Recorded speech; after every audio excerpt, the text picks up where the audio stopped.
Oiwa is a vengeful spirit from Japanese folklore. Her story is one of betrayal and revenge.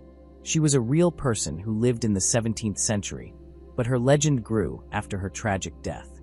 Her ghost is known for her disfigured, melting face and her relentless pursuit of those who wronged her. Oiwa was married to a ronin named Iman.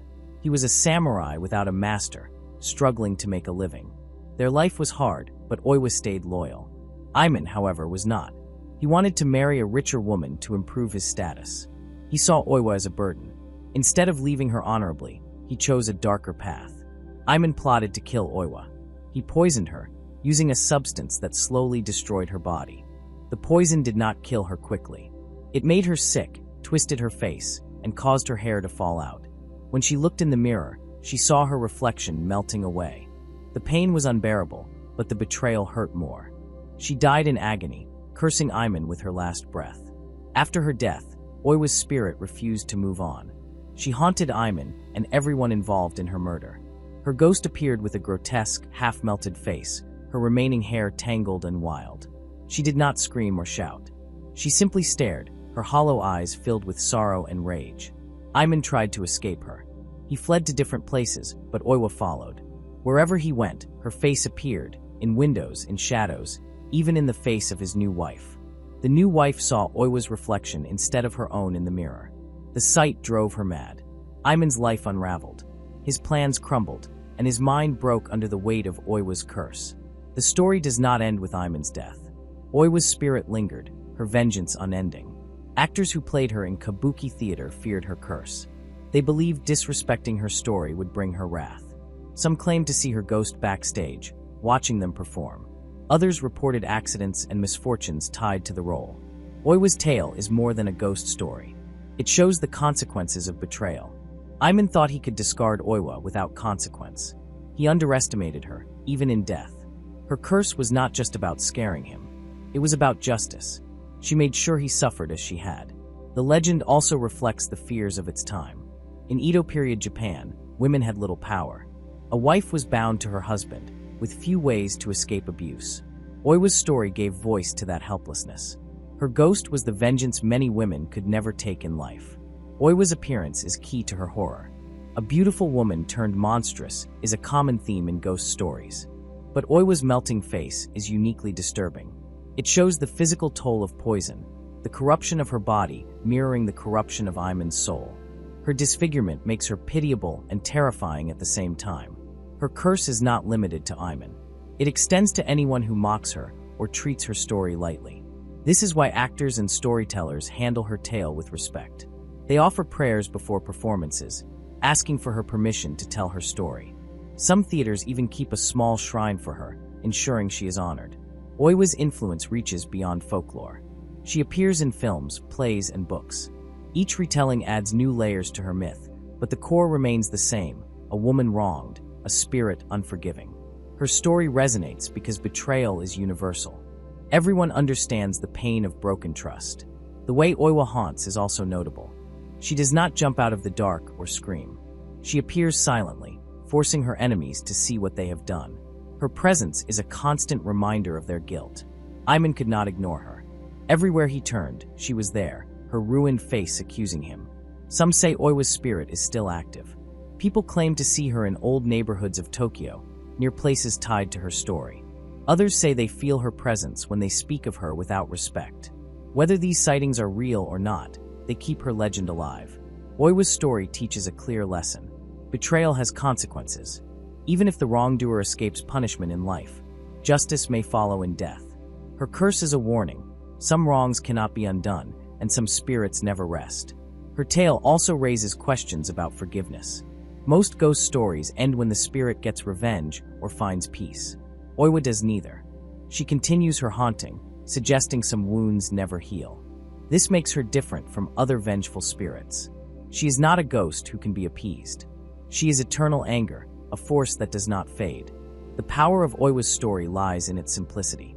A woman betrayed becomes a spirit of vengeance. There are no elaborate twists, just raw emotion. Her legend endures because it speaks to something deep in human nature: the fear of betrayal and the desire for justice, no matter the cost. Oiwa's curse is not just about scaring people. It is about remembering. Her story forces us to think about how we treat others. Iman thought he could erase her, but her ghost ensured he never forgot. In that way, Oiwa won. Her name lives on, long after Iman's has faded into disgrace. The Teke Teke is a ghost from Japanese urban legends. She appears as a young girl with no legs, dragging her upper body across the ground. Her name comes from the sound her nails or scissors make as she scrapes along the pavement. Teke Teke star. If she catches someone, she slices them in half with a pair of sharp scissors, leaving them just like her. The story goes that the girl lost her legs in a terrible accident. Some say she fell onto train tracks and was cut in half by the train. Others believe she was pushed. Now she roams at night, searching for victims. She moves fast, pulling herself forward with her arms. If you hear Teke Teke, you must run. If she gets too close, she will ask, where are my legs? Answer wrong, and she will cut you in half. People tell different versions of the story. In one, a high school student walks home late at night. He hears a scraping sound behind him, but sees nothing. The noise gets louder. He turns and sees a pale girl dragging herself toward him. Before he can react, she lunges, scissors flashing. The next morning, police find his body severed at the waist.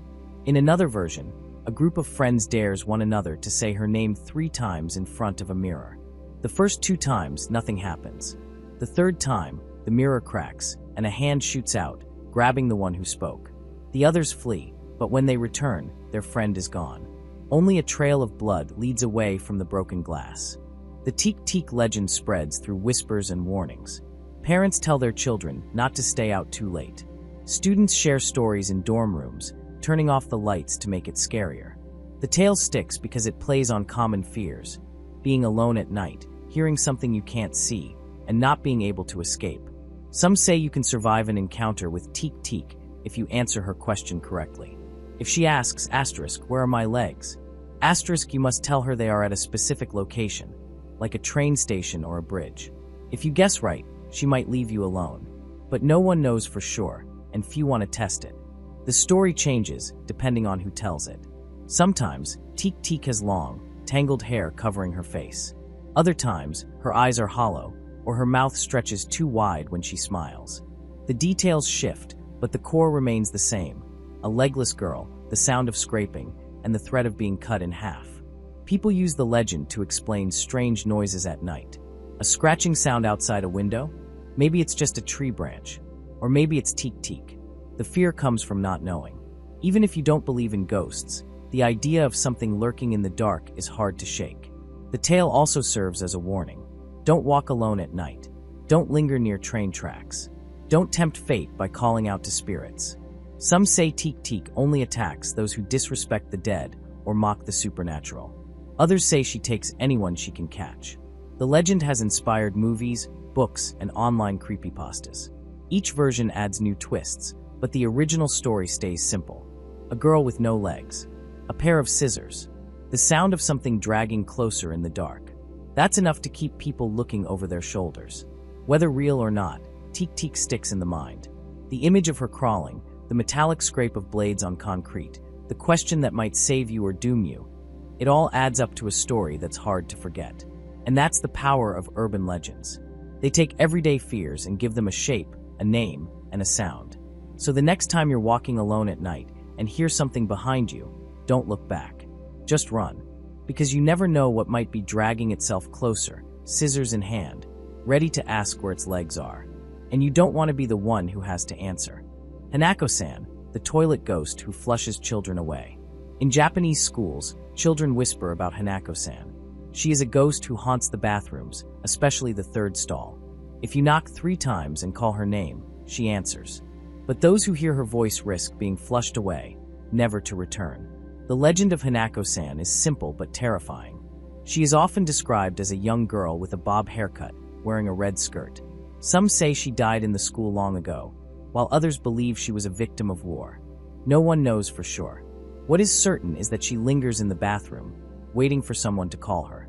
The ritual to summon Hanako-san is easy. A child goes to the third stall of the girl's bathroom, knocks 3 times, and asks, "Are you there, Hanako-san?" If she answers, the voice comes from inside the stall. Some say it sounds like a whisper, others claim it is a giggle. But the moment she replies, the danger begins. The door might swing open on its own, revealing nothing but darkness. Some children report feeling a cold hand pulling them in. Others say the toilet suddenly flushes with unnatural force, dragging them down into the pipes. Not every child who calls Hanako-san meets a bad end. Some hear nothing, and the stall stays empty. Others get a response but manage to run before anything happens. The lucky ones escape with just a scare, but the unlucky ones vanish. Their friends search the bathroom, but there is no trace. The only clue is the sound of rushing water, as if something, or someone, has been pulled deep into the sewers. Teachers and parents often dismiss Hanako-san as just a story. They say children make her up to explain missing students or strange noises in the school. But those who have heard her voice know better. They describe a feeling of dread, a sense that something is watching them from the other side of the stall door. Even if they never see her, they feel her presence. Schools across Japan have their own versions of Hanako-san. Some say she appears only at night, while others claim she comes during the day when the bathroom is empty. A few stories say she can be kind, answering questions or granting wishes. But most agree that calling her is a gamble. The price for curiosity is steep. One famous case happened in a small town in the 1980s. A group of girls dared their friend to summon Hanako-san during lunch break. The girl knocked 3 times and asked the question. At first, there was silence. Then, a faint voice said, "Yes, I'm here." The toilet flushed violently, and the girl screamed. Her friends rushed in, but the stall was empty. The only thing left was her shoe, floating in the water. No one ever saw her again. Another story tells of a boy who didn't believe in Hanako-san. He laughed at the girls who warned him and went into the bathroom alone. He knocked, called her name, and heard a giggle. Thinking it was a prank, he kicked the stall door open. Inside, a pale hand shot out and grabbed his wrist. He pulled away just in time and ran, but his arm was ice cold for days. After that, he never mocked the legend again. Hanako-san is not the only bathroom ghost in Japan, but she is the most famous. Similar spirits exist in other countries, like Korea's Cheonyeogwishin, the ghost of a young girl who haunts public restrooms. But Hanako-san stands out because of the specific way she takes her victims. The idea of being flushed away, dragged into the pipes, is uniquely horrifying. It plays on the fear of drowning, of being trapped in a tight, dark space with no escape. Some paranormal investigators have tried to contact Hanako-san. They use recorders to capture electronic voice phenomena or set up cameras in empty bathrooms. A few claim to have heard whispers or seen shadows moving in the stalls. But hard evidence is rare. Most of what we know comes from children's stories, passed down through generations. The tale of Hanako-san serves as a warning. It teaches children not to linger in the bathroom, not to play with things they don't understand. It also reflects deeper fears, of being alone, of the unknown lurking just out of sight. Even if she isn't real, the fear she inspires is. To this day, students still dare each other to call her name. Most do it as a joke, laughing nervously as they knock on the stall door. But every now and then, someone takes it too seriously. And when they do, the legend grows. Because in the end, no one can say for sure what happens to those who hear Hanako-san's voice and don't run fast enough. The Kuchisake-onna is a ghost from Japanese folklore. She wears a surgical mask and asks people a simple question. Am I beautiful? If you say no, she kills you on the spot. If you say yes, she removes her mask to reveal a mouth slit from ear to ear. Then she asks again, am I beautiful now? No matter how you answer this time, she cuts your face to match hers. The story goes that the Kuchisake-onna was once a beautiful woman. Some say she was the wife of a samurai. Others say she was a modern woman who had surgery that went wrong. Her husband, or her doctor, cut her mouth in a fit of rage or jealousy. Now she wanders the streets, repeating her gruesome question. You can find her at night, often near schools or quiet neighborhoods. She moves slowly, but can appear suddenly when you least expect it. Some say she wears a long coat and carries scissors. Others say she moves too fast for anyone to see what she holds. There are ways to escape her. One method is to say she looks average.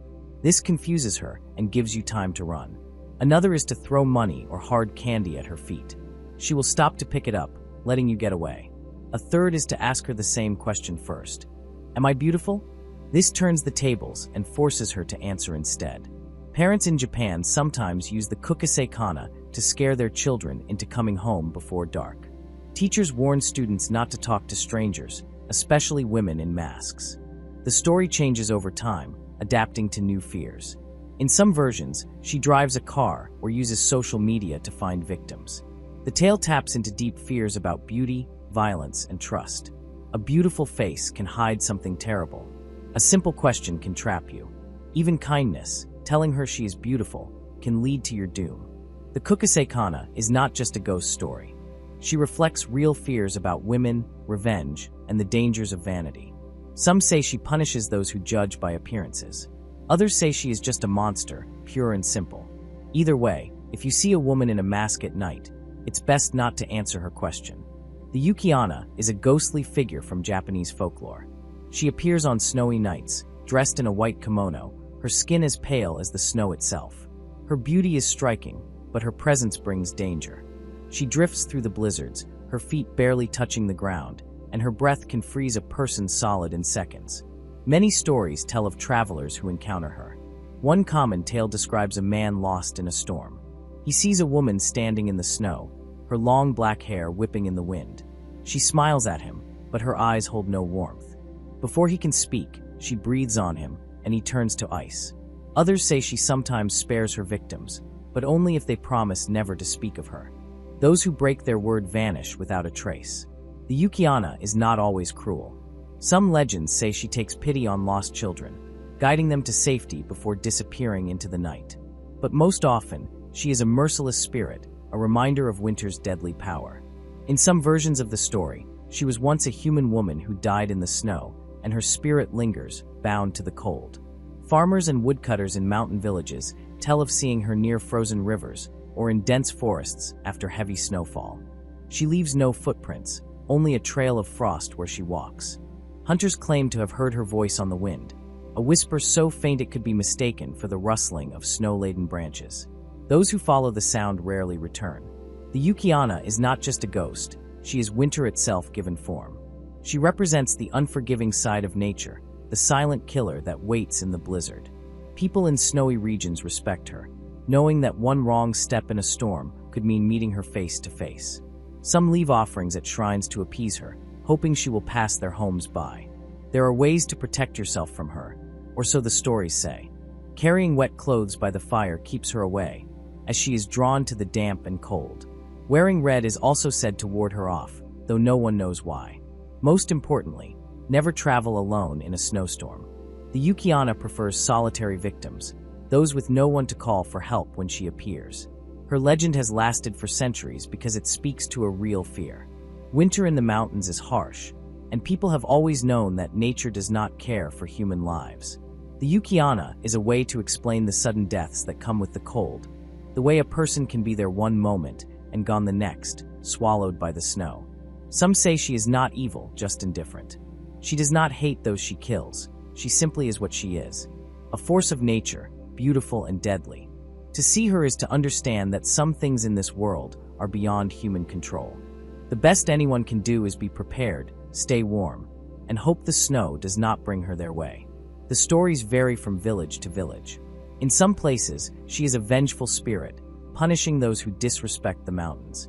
In others, she is a lonely figure, forever wandering in search of something she cannot name.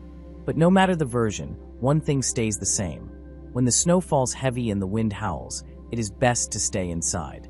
Because somewhere out there, the Yuki-onna may be waiting. Manto is a Japanese urban legend about a spirit that haunts public restrooms.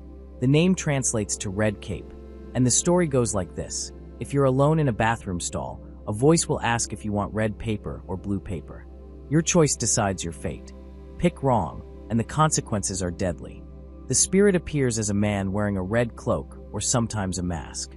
He targets people in empty bathrooms, usually in schools or train stations. When you sit in the stall, you might hear a whisper asking, "Do you want red paper or blue paper?" If you ignore the question, nothing happens, at first. But if you answer, you must choose carefully. Take red paper, and the spirit slashes your body until you're covered in blood. Some versions say he flays the skin from your back, leaving you to bleed out. Pick blue paper, and he strangles you until your face turns blue. If you ask for another color, like yellow or green, he drags you to the underworld. The only safe response is to refuse the choice entirely. The legend changes slightly depending on who tells it. In some stories, Manto appears as a beautiful woman instead of a man. Sometimes he offers more than 2 colors, each with a different gruesome outcome. But the core idea stays the same. A ghost in the bathroom forces you into a deadly game. People say Manto started as a rumor in Japanese schools during the 20th century.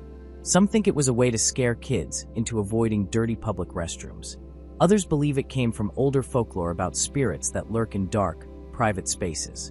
Bathrooms are common settings for Japanese horror tales because they're seen as places where the living and dead overlap. The story spread through word of mouth, then later through books and the internet. It became popular in horror manga and anime, where artists added their own twists. Some versions make Manto a vengeful ghost, while others turn him into a trickster spirit. No matter the details, the fear remains. A simple choice in a bathroom stall could be your last. Manto preys on isolation. He strikes when you're alone and vulnerable, with no one to help you. The best way to survive is to stay silent or leave immediately. But curiosity can be deadly. If you answer, you're trapped in his game with no way out. The legend taps into common fears, being watched in private moments, making irreversible choices, and facing unseen threats. It's a cautionary tale about the dangers of engaging with the unknown.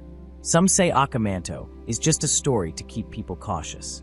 Others swear they've heard the whisper in empty bathrooms, felt the chill down their spine when the question comes. Whether real or not, the tale sticks because it's simple and terrifying. A voice in the dark, a split-second decision, and a gruesome end. No elaborate rituals, no way to fight back, just a choice between 2 horrors. That's what makes Manto linger in the mind long after the stall door closes. Ubume is a mother who sells cursed candy while mourning her dead child. She lingers between the world of the living and the dead, trapped by grief. Parents whisper warnings about her to their children. They say if you take her candy, you invite misfortune. But some still approach her, drawn by curiosity or pity. She appears at dusk, standing near quiet streets or empty playgrounds. Her clothes are tattered, her eyes hollow. In her hands, she holds a tray of brightly wrapped sweets. The candy looks ordinary, colorful, shiny, tempting. But those who eat it soon regret it. A child might fall ill the next day. Another might vanish, leaving only a single candy wrapper behind. The stories about her vary. Some say she was once a loving mother who lost her only child to sickness. Others claim she drowned her own baby in a fit of madness. No one knows the full truth. What remains is her endless sorrow and the cursed sweets she offers. She doesn't speak much. When someone takes a piece of candy, she only nods, her expression blank. Some say if you listen closely, you can hear her whispering her child's name under her breath. A few have tried to talk to her, to ask why she does this. She never answers. The few who have gotten too close swear they felt an unnatural chill in the air around her. The candy itself is the real danger. It doesn't look or taste wrong at first. The flavors are sweet, sometimes fruity, sometimes like rich chocolate. But after eating it, strange things happen. A boy once ate a piece and woke up the next morning with his hair turned white. A girl chewed one and began speaking in a voice that wasn't her own. The effects are never the same, but they are always bad. Parents tell their children to avoid her. They say if they see a woman with a tray of candy, they should cross the street. But children don't always listen. Some take the candy because they don't believe the stories. Others feel sorry for her and think one piece won't hurt. They learn too late that it does. There are ways to protect yourself from her. Some carry charms, a small mirror, a pinch of salt, a prayer written on paper. They say if you refuse her 3 times, she will leave you alone. But the best defense is to avoid her altogether. If you see her, walk away. Don't look back. She doesn't chase anyone. She doesn't force the candy on people. She just stands there, waiting. Some nights, no one takes anything from her. On those nights, she disappears before sunrise, only to return the next evening. No one knows where she goes during the day. Some say she fades into the mist. Others think she wanders the streets, searching for her lost child. A few have tried to destroy her candy. They burn it or throw it into running water. But the next night, her tray is full again. The cursed sweets always return. Some believe the only way to free her is to find her child's remains and lay them to rest properly. But no one knows where the child is buried, or if the child was buried at all. The older generation remembers when she first appeared. They say it was after a great tragedy, a flood, a fire, something that took many lives. She was just one of the victims, but her grief was stronger than death. Now she lingers, caught between worlds, unable to move on. Children dare each other to take her candy. They make bets, laughing nervously as they step closer to her. But the laughter stops when they see her up close. Her eyes are empty, her skin pale like a corpse. Some run before they can take anything. Others freeze, too scared to move. The bravest, or the most foolish, reach out and take a piece. They always regret it. There's a story about a man who tried to help her. He was a priest or a monk, depending on who tells the tale. He approached her with holy words, hoping to break the curse. She listened in silence. When he finished speaking, she held out a piece of candy. He refused. She offered again. He refused once more. The third time, he took it, thinking his faith would protect him. The next morning, he was found dead, a half-eaten candy in his hand. No one knows how long she's been around. Some say decades. Others say centuries.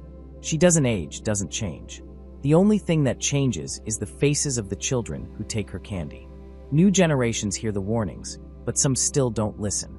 She doesn't hate the living. She doesn't take pleasure in their suffering. She's just a mother who lost everything, and now she wanders, trapped by her own sorrow. The candy is her curse, but it's also her grief made real. Every piece she gives away is a piece of her pain. If you ever see her, remember the warnings. Don't take the candy. Don't speak to her. Just walk away. Because once the candy is in your hand, it's already too late. Okiku counts plates in a well, miss the 10th, and her scream kills you. Okiku is a ghost from Japanese folklore. She was once a servant girl who worked in a samurai's house. Her story is simple but chilling. She was accused of breaking one of 10 precious plates, a crime she did not commit. The punishment was death. Her body was thrown into a well. Now she haunts it. Every night, she climbs out of the well and counts the plates. When she reaches the 9th, she lets out a scream so terrible it kills anyone who hears it. The tale of Okiku is a classic example of a Yurei, a Japanese ghost. These spirits often have unfinished business or died in a way that ties them to the living world. Okiku's unfinished business is the missing 10th plate. She counts them over and over, hoping to find it. But she never does. Her scream is the sound of her despair. This story is more than just a scare. It shows how guilt and injustice can linger. The samurai who killed her thought he could hide the truth.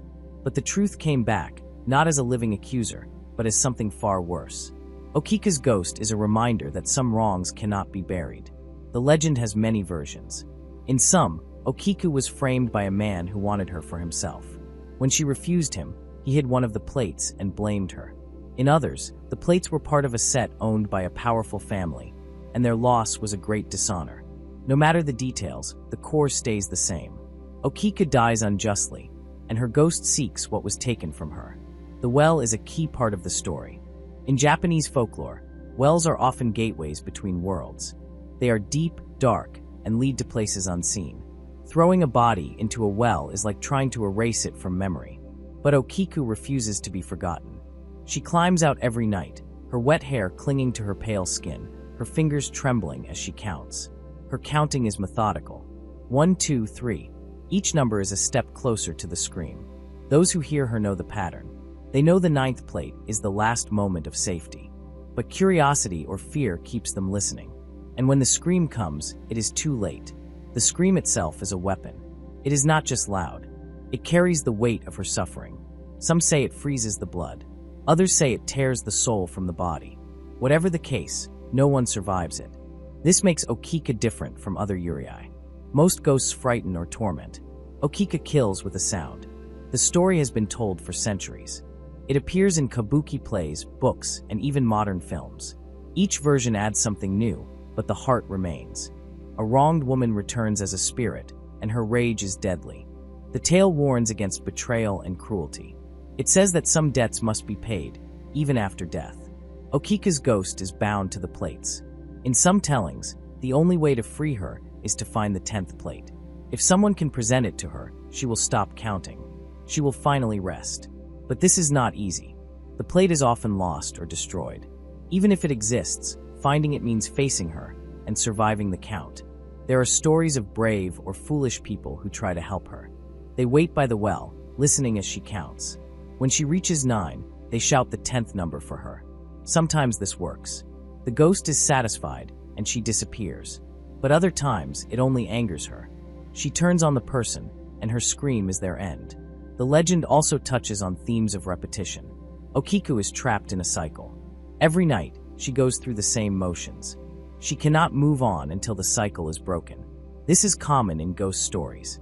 The spirit repeats its last moments, unable to escape. Only an outside force can change it. The plates themselves are symbols. They represent order and value. Losing one disrupts the set, just as Okiku's death disrupted her life. Her counting is an attempt to restore balance. But because the plate is gone, she cannot. Her scream is the sound of that failure. The story of Okiku is not just about fear. It is about justice. She was wronged in life, and in death, she demands acknowledgement. Her ghost is a force of retribution. Those who hear her scream are not random victims. They are often connected to her death, even if indirectly. The tale has practical roots as well. In old Japan, servants had little power. If accused of a crime, they had few ways to defend themselves. Okiku's story reflects this reality. Her ghost is the voice of those who were silenced. Modern versions of the story sometimes change the ending. In some, Okiku is laid to rest when the truth comes out. The person who framed her confesses, or the missing plate is found. These endings offer hope. They suggest that even long-standing wrongs can be righted. But the traditional story has no such comfort. Okiku's ghost keeps counting, keeps screaming. She is a permanent reminder of the injustice done to her. The well remains haunted, and the plates are never complete. The story also plays on a common fear, the fear of being watched. Okiku's ghost is always there, just out of sight. You might not see her, but she sees you. And if you listen too closely, you might hear her counting. 1, 2, 3, until it is too late to run. Her legend persists because it taps into something universal. Everyone understands betrayal. Everyone knows what it is to be wronged. Okiku's ghost takes that feeling and gives it a shape. She is vengeance made flesh, or rather spirit. The next time you hear a strange sound at night, think of Okiku. It might just be the wind, or it might be a ghost in a well, counting plates, waiting to scream. The Gashadokuro is a terrifying creature from Japanese folklore. It takes the form of a giant skeleton, towering over trees and buildings. This monster is not a natural being, but a collection of bones from people who died in wars or famines. Their spirits fuse together, filled with rage and hunger. The Gashadokuro roams at night, searching for victims. When it finds someone, it bites off their head with its massive jaws. The Gashadokuro forms when too many people die in suffering. Wars, plagues, and starvation create the perfect conditions for this monster. The bones of the dead gather, pulled by their shared anger and sorrow. They merge into a single skeleton, far larger than any human. Some stories say it stands 15 meters tall. Others claim it can grow even bigger. Its hollow eye sockets glow with an eerie light, and its teeth clatter as it moves. This creature moves silently despite its size. You might not hear it coming until its shadow falls over you. It grabs its victims with bony fingers, lifting them effortlessly. Then, with a single snap of its jaws, it tears off their head. The Gashadokuro does not eat the bodies. It only drinks the blood, leaving the rest behind. Some say it does this to absorb the life force of the living, sustaining its own unnatural existence. The Gashadokuro is nearly invincible. Swords and arrows pass through its bones without causing damage. Fire does not burn it, and water does not slow it down. The only way to escape is to avoid being seen. Hiding until dawn is the best chance of survival. The Gashadokuro vanishes when the sun rises, its bones scattering until night falls again. There are ways to protect yourself from this monster. Charms and prayers can keep it at bay.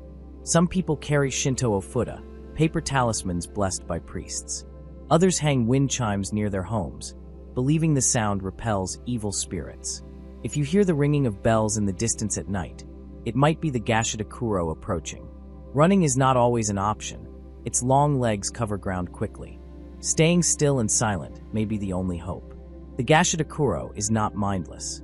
It remembers the pain of its past lives. The people who formed this creature died in agony, and their collective fury gives it strength. Some tales say it targets those who caused suffering in life.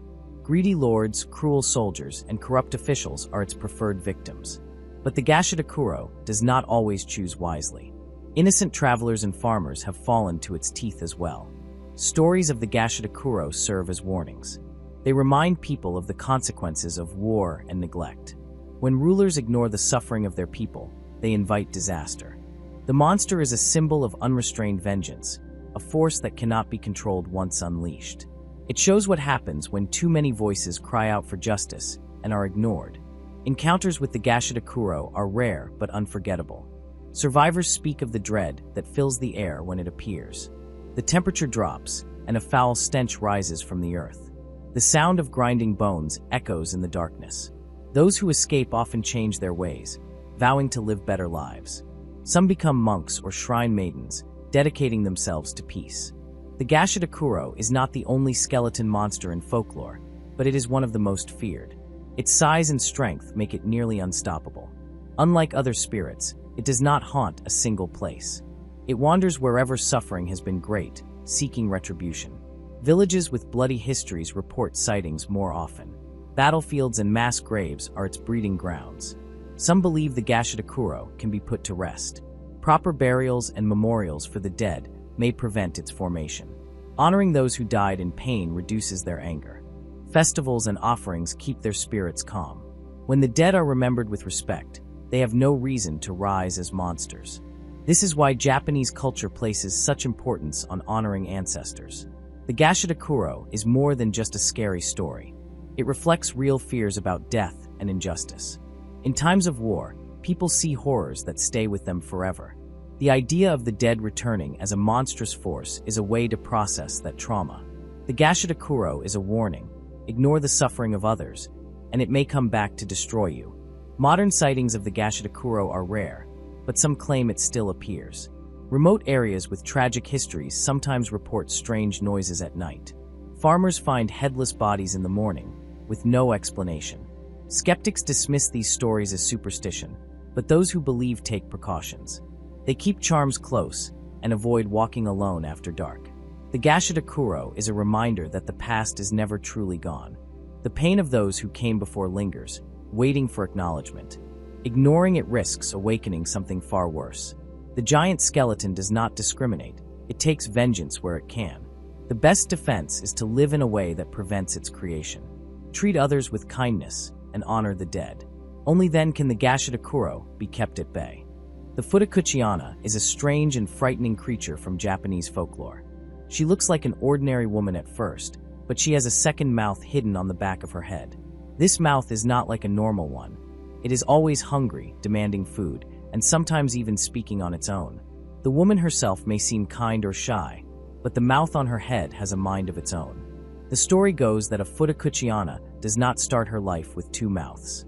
Instead, she becomes one through tragedy or curse. One common tale says a woman married a stingy man who refused to feed her enough. Over time, her hunger grew so strong that a second mouth split open on the back of her skull. This new mouth would scream for food, forcing the woman to eat constantly just to keep it quiet. If she didn't feed it, the mouth would grow louder, sometimes even biting her or others nearby. Another version says the curse comes from bad karma. A woman who was cruel or wasteful with food might be punished by becoming a Futakuchi-onna. The second mouth serves as a constant reminder of her past greed, forcing her to suffer the same hunger she once ignored in others. The second mouth is not just for show. It has teeth, a tongue, and a voice. Some stories say it whispers terrible things when the woman is not looking. Others claim it eats on its own, snapping at anyone who walks too close. The woman herself often tries to hide the mouth under her hair, but it is hard to keep such a thing secret forever. Eventually, someone sees it, and the truth comes out. Living as a Futakuchi-onna is a miserable existence. The woman must eat twice as much as a normal person just to satisfy both mouths. If she doesn't, the hidden mouth may turn against her, chewing her own flesh in hunger. Some tales describe the woman growing thin and weak, her own body consumed by the monster on her head. In other cases, the mouth forces her to steal food or even attack others to fill its endless appetite. There are ways to deal with a Futakuchi-onna, but none of them are pleasant. One method is to keep feeding the second mouth until it is satisfied, but this is nearly impossible since its hunger never truly ends. Another way is to trick the mouth into eating something harmful, like poison or hot coals. A few stories say that showing the Futakuchi-onna kindness can break the curse, but this is rare. Most of the time, the woman is doomed to live with her torment forever. The Futakuchi-onna is not just a scary story, it serves as a warning.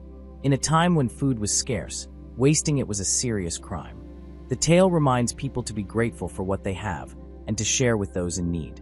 It also warns against greed and selfishness, showing how these sins can twist a person into something monstrous. Even today, the Futakuchi-onna appears in modern horror stories and films. Her unsettling design, a beautiful woman with a monstrous secret, makes her a perfect figure of terror. She represents the fear of hidden flaws, the idea that even the most normal person might be hiding something terrible. Some people say they have seen a Futakuchi-onna in real life. They describe a woman with long, unkempt hair, always eating but never full. Sometimes, they hear a second voice whispering just behind her. Others claim to have glimpsed teeth under her hair when the wind blows it aside. Whether these sightings are real or just stories, the Futakuchi-onna remains one of Japan's most chilling legends. The next time you see a woman with long hair covering the back of her neck, you might wonder, what is she hiding? And if you hear a strange, hungry sound coming from her direction, it may be best to walk away. The Nurarihyon is a strange and sneaky creature from Japanese folklore. It slips into homes when no one is looking and acts like it owns the place. Picture this. A family comes back after a long day, only to find an odd, old man sitting in their best chair, sipping their tea as if he belongs there. That's the Nurarihyon. This yokai, or supernatural being, doesn't break in with force. It doesn't smash windows or kick down doors. Instead, it waits for the right moment, when the house is empty or the family is distracted, and walks in like it's the master of the house. Once inside, it makes itself at home, lounging around as if it has every right to be there. The Nurarihyon looks like an old man with a long, gourd-shaped head. Some say its head resembles a dried-out shaved gourd, smooth and elongated. It wears fine robes, the kind a wealthy lord might wear, and carries itself with an air of authority. Its appearance alone might make someone think it's a person of importance, until they realize no one invited it in. What makes the Nurarihyon so unsettling is how it behaves. It doesn't cause destruction or scream in the night. It doesn't need to. Its power lies in its sheer audacity. Imagine walking into your living room and seeing a stranger sitting at your table, helping himself to your food. When you ask who he is, he simply smiles and acts as though you are the intruder. That's how the Nurarihyon operates. It doesn't explain itself. It doesn't need to. It just assumes control. Some stories say the Nurarihyon was once the leader of all yokai.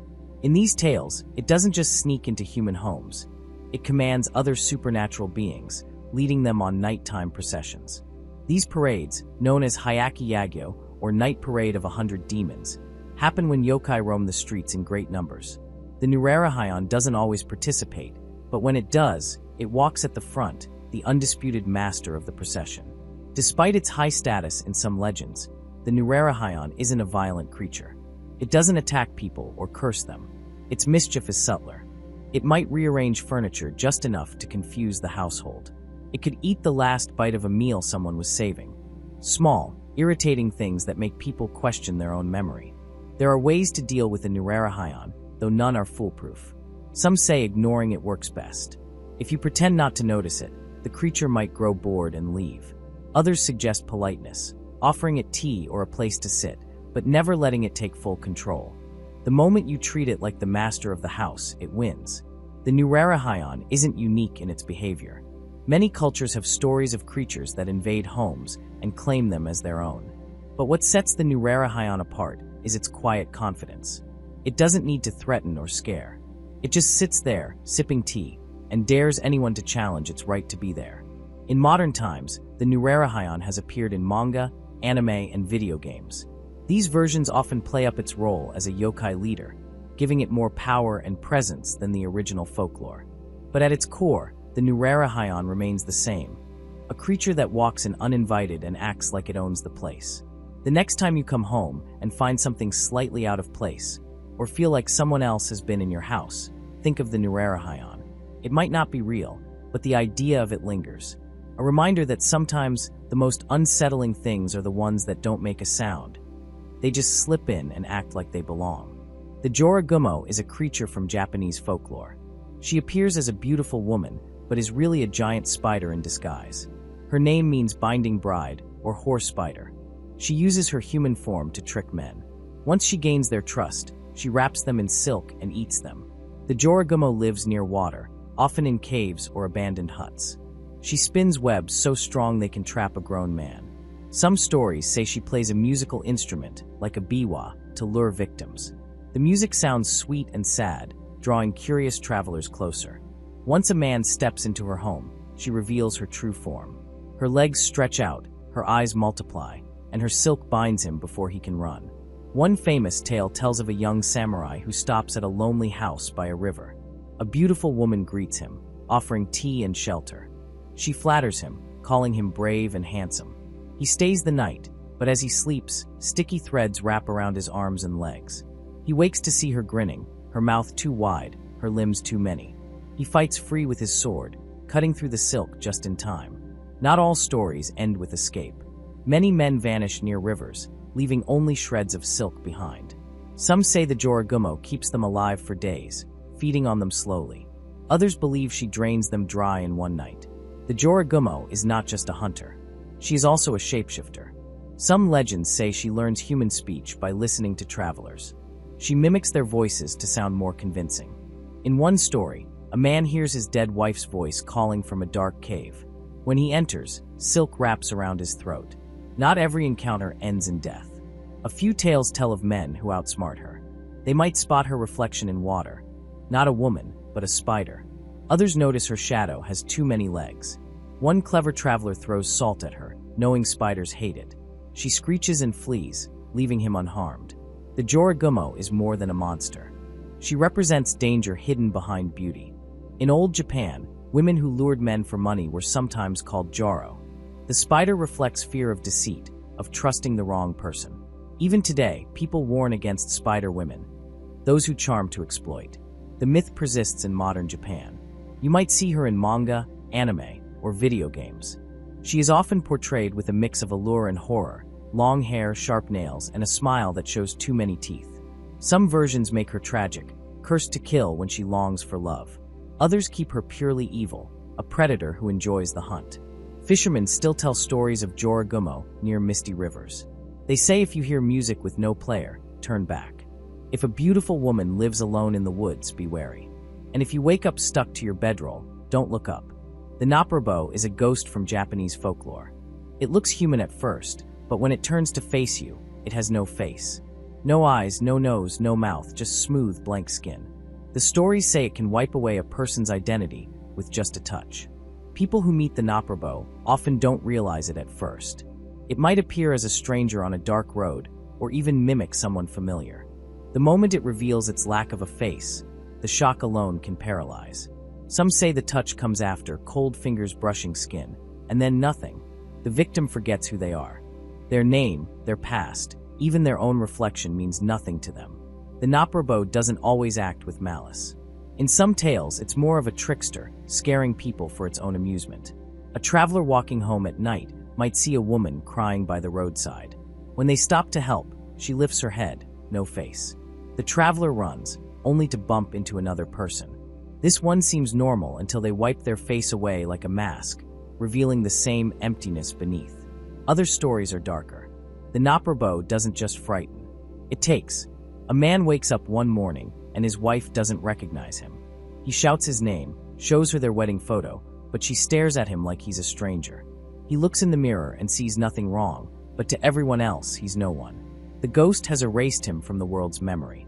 The fear of the Noppera-bō isn't just about the horror of a faceless figure. It's the idea of losing yourself. Without a face, you can't speak, can't express, can't connect. Without an identity, you don't exist to others. In some versions, the victim becomes another Noppera-bō, doomed to wander and repeat the cycle. There are ways to ward off the Noppera-bō, at least in folklore. Some say carrying a mirror can help. If the ghost sees its own lack of reflection, it might flee. Others believe staying in groups keeps it away, since the Noppera-bō prefers to hunt alone. But the best defense is knowing its tricks. If you see a person with no face, don't engage. Don't let it touch you. Turn away and leave before it can do harm. Encounters with the Noppera-bō often happen in lonely places. A fisherman by the docks late at night hears footsteps behind him. He turns, expecting a friend, but the figure's face is smooth and blank. Before he can react, it reaches out. The next morning, the fisherman's boat is found adrift, empty. No one remembers who it belonged to. The Noppera-bō isn't unique to Japan. Similar faceless spirits appear in other cultures, like the Malaysian Penanggalan or the Slavic no-face. But the Noppera-bō stands out because of its focus on identity. It doesn't just kill or haunt, it unmakes. Modern stories sometimes twist the legend. A woman wakes up in a hospital with no memory. The doctors tell her she was found wandering the streets, muttering about faces. She looks in the mirror and recognizes herself, but everyone else acts like she's invisible. Days pass, and she starts to see figures in the corners of her vision, people with smooth, featureless skin. She realizes too late that the Noppera-bō didn't just erase her past. It's turning her into one of them. The Noppera-bō plays on a deep human fear, being forgotten. In life, people leave marks, names on documents, photos in albums, memories in the minds of others. The Noppera-bō takes those marks away. A parent no longer remembers their child. A lover stares at their partner like they're a ghost. The victim is still there, but to the world, they might as well be empty air. Some believe the Noppera-bō targets those already fading. The elderly, the lonely, the ones society overlooks. In one tale, an old man sits by the river every evening, ignored by the villagers. One night, a stranger joins him. They talk, and the stranger asks if he's afraid of being forgotten. The old man laughs and says it's already happening. The stranger reaches up and peels off their face like paper. The old man feels a cold hand on his cheek, and by morning, even the river doesn't remember his name. The Noppera-bō doesn't always work alone. There are stories of groups of them, standing motionless in the mist, waiting. A lost traveler stumbles into a village where every inhabitant is faceless. They turn toward him in unison, and he feels their hands, dozens of them, pulling at his clothes, his skin, his sense of self. When dawn comes, the village is empty. The traveler walks out, but his family doesn't know him anymore. Not all encounters end in tragedy. In rare tales, the Noppera-bō shows mercy. A child lost in the woods meets a figure with no face. Instead of attacking, it points the way home. When the child turns to thank it, the figure is gone. Some say these Kinder Noppera-bō are victims who resisted losing themselves entirely. They linger between existence and oblivion, helping others avoid their fate. The terror of the Noppera-bō isn't in gore or violence. It's in silence, in absence. A person isn't just gone, they're undone. Their place in the world is wiped clean, as if they never were. That's the true horror, not death, but erasure. The stories persist because they tap into something real. People fear obscurity, being lost in time. The Noppera-bō is that fear given form. It doesn't just kill you. It makes sure you were never there at all. The Rokurokubi is a creature from Japanese folklore. By day, she looks like an ordinary woman. But when night falls, her neck stretches to an unnatural length. She uses this ability to hunt or spy on people while they sleep. Some stories say she feeds on human flesh or blood. Others claim she simply enjoys frightening those who cross her path. The Rokurokubi blends in with humans during the day. She may live in a village, work a normal job, or even have a family. No one suspects her true nature until darkness comes. When the sun sets, her neck begins to lengthen. It slithers like a snake, extending far beyond what should be possible. Her head moves independently, peering through windows or hovering over unsuspecting victims. One common tale tells of a traveler who stays at an inn. The owner seems kind, but something feels off. Late at night, the guest wakes to a strange sound. A slow, wet sliding fills the room. He opens his eyes to see the innkeeper's face inches from his own. Her body still at the doorway, her neck stretched across the room. Before he can react, she strikes. Not all Rokurokubi are violent. Some simply enjoy the freedom of stretching their necks. They might spy on neighbors or eavesdrop on conversations. In some stories, they even help people by watching over villages at night. But most tales paint them as dangerous. Their ability to move unseen makes them perfect predators. The Rokurokubi's power is not always voluntary. Some cannot control their stretching necks. They wake at night to find their heads wandering on their own. This loss of control terrifies them as much as it does their victims. In these cases, the Rokurokubi may not even remember her actions by morning. There are ways to spot a Rokurokubi before nightfall. Some say their necks have faint scars or marks where they stretch. Others claim they avoid tying their hair up, hiding the unnatural flexibility of their skin. A few legends suggest they cast no shadow or reflection, but this is rare.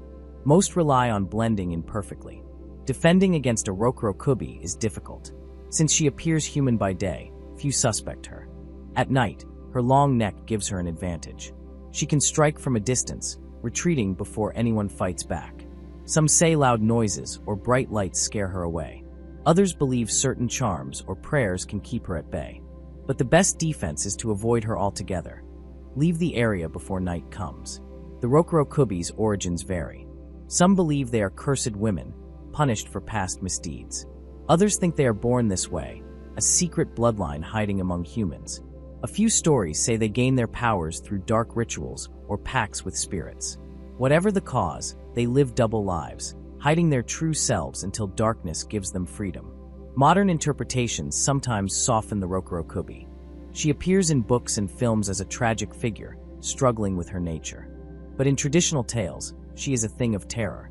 Her stretching neck is not just strange, it is a weapon. She is a reminder that danger can wear a friendly face. The Rokurokubi shares traits with other creatures. The Nekekibi, for example, is similar, but her head detaches completely. Both hunt at night, both hide among humans. Yet the Rokurokubi's stretching neck sets her apart. It is a slow, eerie movement, more unsettling than a flying head. It suggests something deeply wrong with her body, something that should not be. Encounters with Rokurokubi often end badly. Those who see her true form rarely survive. If they do, they are often driven mad by the sight. Some stories tell of men who marry Rokurokubi without knowing.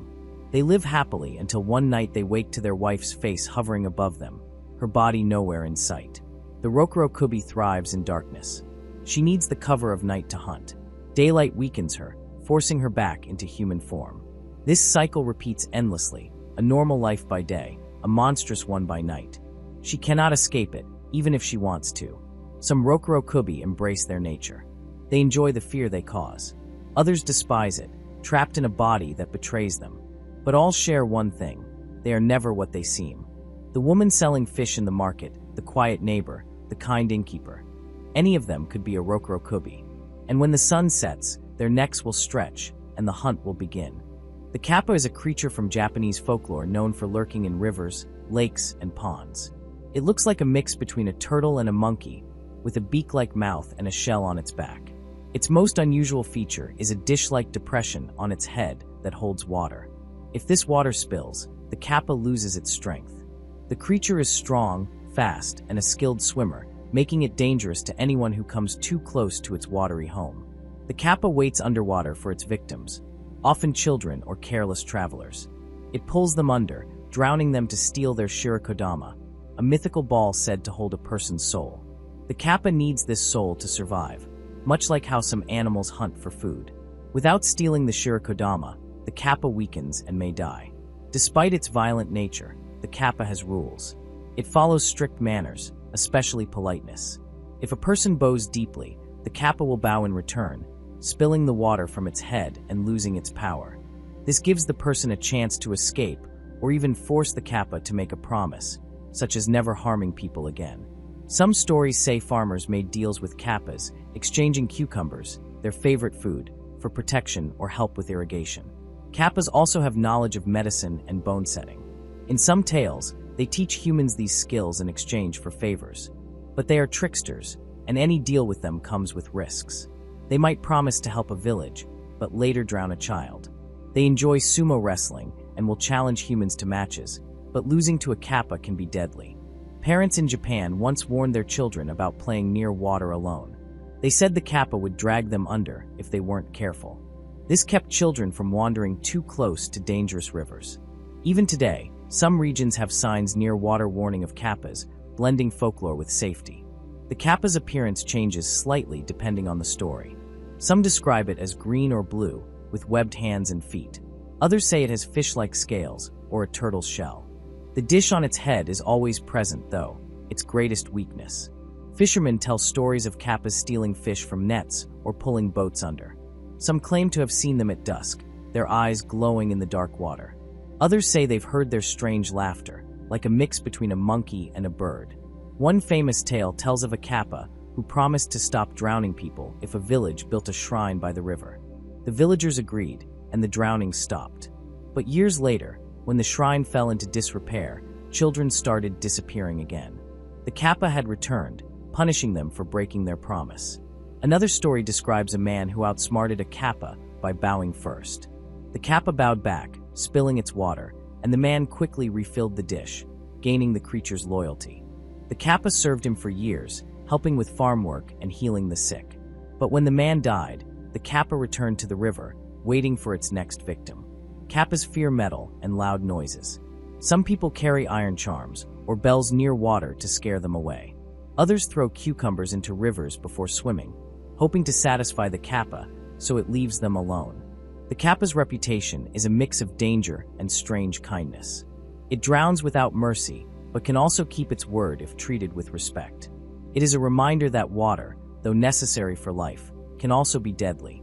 The stories teach caution, respect for nature, and the importance of keeping promises, even to monsters. In modern times, the kappa appears in books, movies, and even as mascots for water safety campaigns. Some restaurants serve kappa rolls, sushi named after the creature.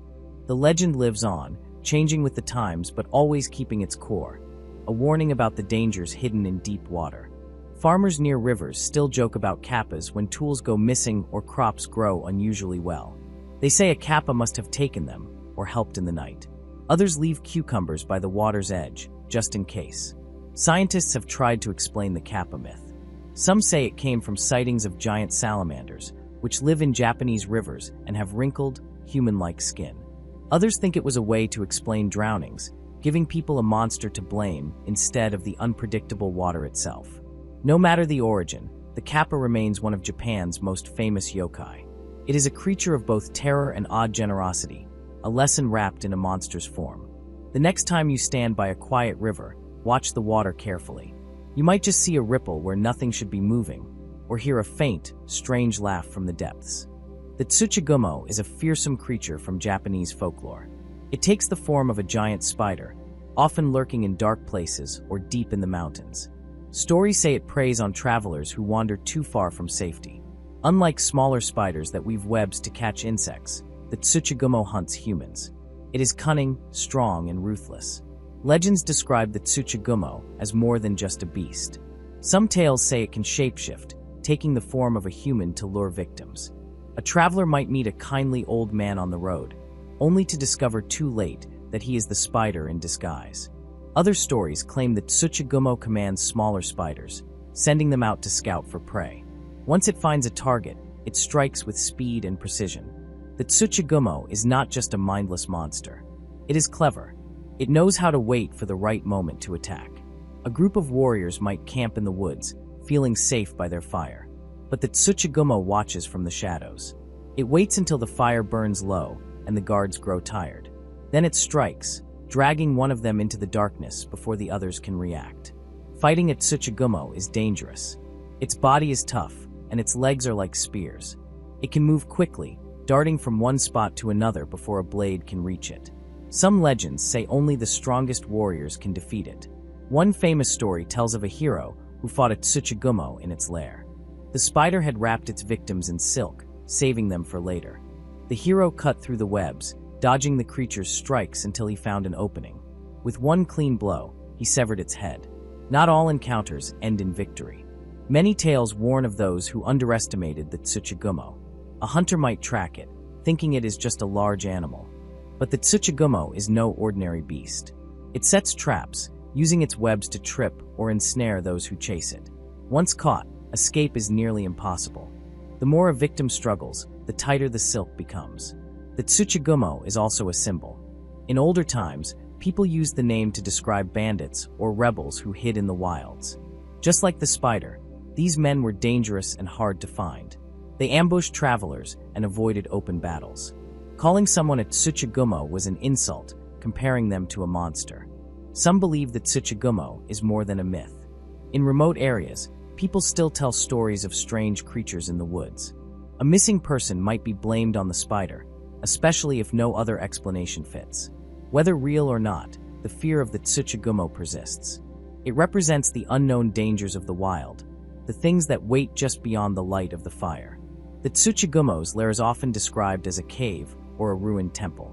These places are dark and filled with webs. Bones litter the floor, remnants of past meals. The air is thick with the smell of rot. Few who enter ever leave. Those who do often carry the memory for life, haunted by what they saw. There are ways to protect against the Tsuchigumo. Some say carrying iron or salt can ward it off. Others believe prayers or charms keep it at bay. But the best defense is caution. Travelers should stick to known paths and avoid wandering alone at night. A single moment of carelessness can lead to a deadly encounter. The Tsuchigumo is not the only spider-like creature in folklore, but it is one of the most terrifying. Unlike smaller spiders, it does not fear humans. It sees them as food. This reversal of roles makes it even more frightening. People are used to being the hunters, not the hunted. The Tsuchigumo reminds them that in the wild, they are not always at the top of the chain. Art and theater often depict the Tsuchigumo as a villain. In kabuki plays, actors use elaborate costumes to bring the creature to life. The spider's many legs twitch and stab, making the audience shudder. These performances keep the legend alive, passing the fear down through generations. Modern stories still draw from the Tsuchigumo myth. Books, movies, and games feature giant spiders that stalk their prey. The idea taps into a deep-seated fear. Many people dislike spiders, and the Tsuchigumo takes that fear to the extreme. It is not just a nuisance, but a deadly threat. Scientists might dismiss the Tsuchigumo as pure fiction. Spiders of that size could not exist, at least not today. But myths often have roots in reality. Some suggest the legend comes from encounters with large, but not giant, spiders. A person lost in the woods might see a spider, and in their panic, imagine it as bigger than it is. Over time, the story grows. Others think that Tsuchigumo represents natural dangers. In ancient times, the wilderness was full of threats. Animals, bandits, and harsh weather could all kill the unprepared. The Tsuchigumo embodies these dangers, a single symbol for many fears. The Tsuchigumo also appears in moral tales. It punishes the greedy or the arrogant. A samurai who boasts of his strength might find himself tested by the spider.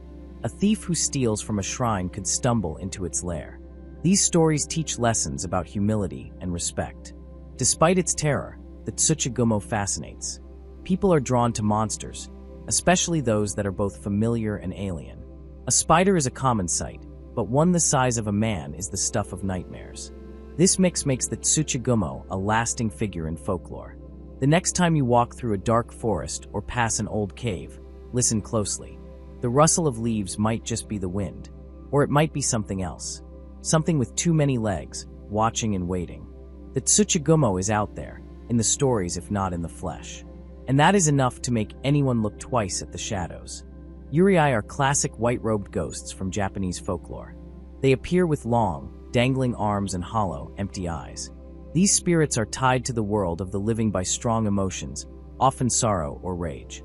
They linger because they cannot move on, trapped by unfinished business or a desire for revenge.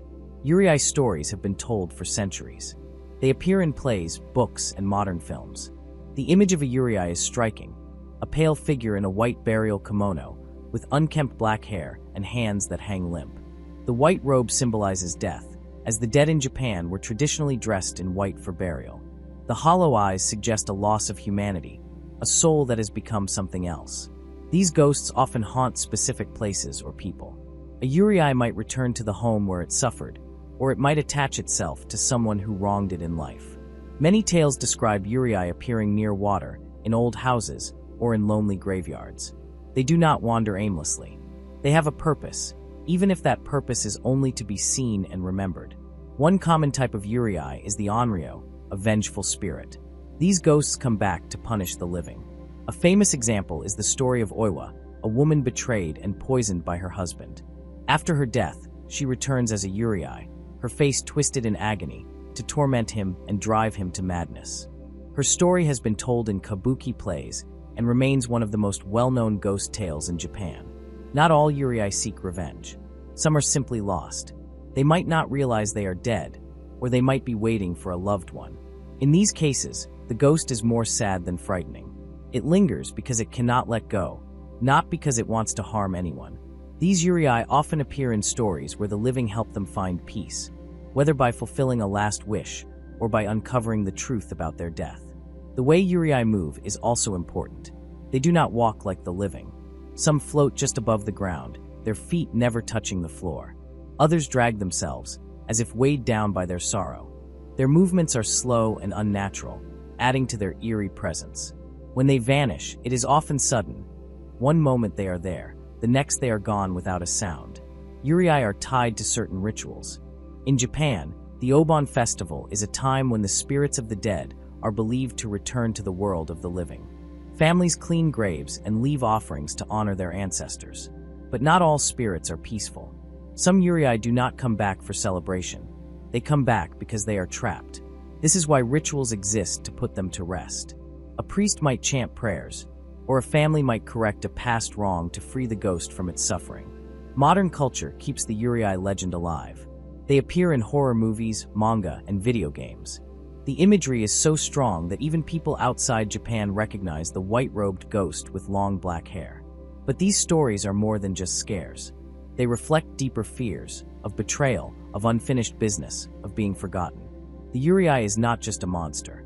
It is a reminder of what happens when emotions are left unresolved. Some people claim to have seen Yurei. These sightings often happen at night, in places with a history of tragedy. A woman in a white kimono might appear at the edge of a forest, only to disappear when approached. Others tell of cold spots in rooms, sudden feelings of dread, or the sound of faint weeping with no source. Skeptics dismiss these stories, but believers say the Yurei are real, bound to this world by forces beyond our understanding. The idea of the Yurei also connects to how Japan views death. There is a strong belief in the afterlife, but also a fear of spirits that do not pass on properly. This is why funeral rites are so important. A proper burial ensures the dead do not become Yurei. When these rituals are skipped or done wrong, the spirit may be left to wander. Yurei stories often serve as warnings. They teach lessons about treating others with respect, about keeping promises, and about the consequences of cruelty. The ghost is not just a random terror, it is the result of human actions. In many tales, the Yurei could have been avoided if someone had acted differently. This makes the stories more tragic than frightening. The white robes, the dangling arms, the hollow eyes. These details make the Yurei unforgettable. They are not just ghosts. They are symbols of pain, regret, and the past returning to haunt the present.